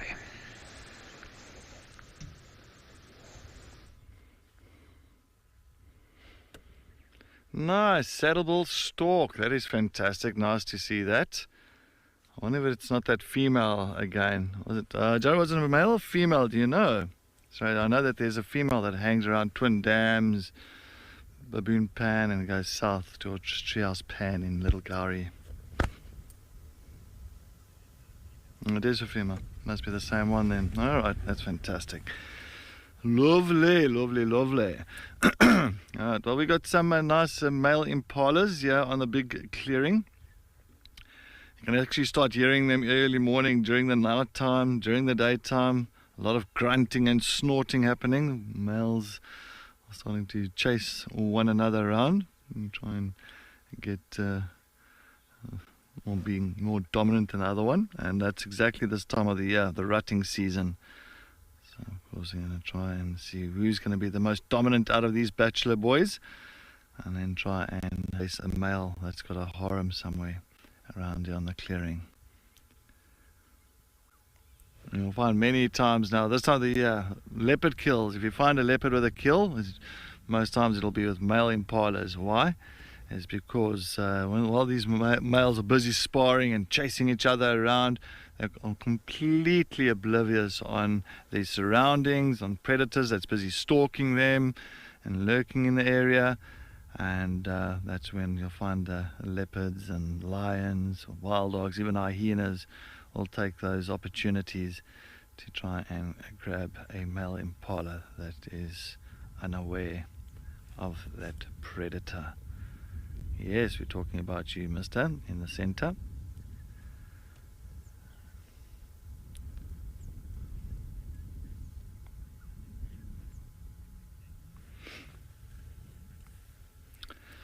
Happy Brewitt, I'm glad that you enjoyed the sunrise safari. It was a beautiful morning. Oh, weather-wise, I can see a little bit of a nice breeze coming through now. You can see the leaves blowing in the background. The grass is swaying around as well.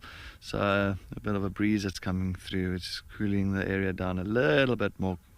But I think it is going to be a scorch of a day. Just telling about all the flies that's hanging around us. But yes, once again, thank you so much for all the comments and questions this morning, and thank you so much for just joining us on our sunrise safari. Make sure that you do tune in once again this afternoon at 3 o'clock. Is going to be our highlight show on safari, hosted by Amy. And then we will start our sunset safari at 3:30, and I'm hoping that we are going to get some amazing sightings again. I'm hoping that the Queen of Juma Kalamba appears for us somewhere, which would be fantastic. Other than that, maybe some elephants, buffaloes, you never know. You never know. Especially from the wildest team, from Paul and myself. Have a wonderful day further. See you this afternoon.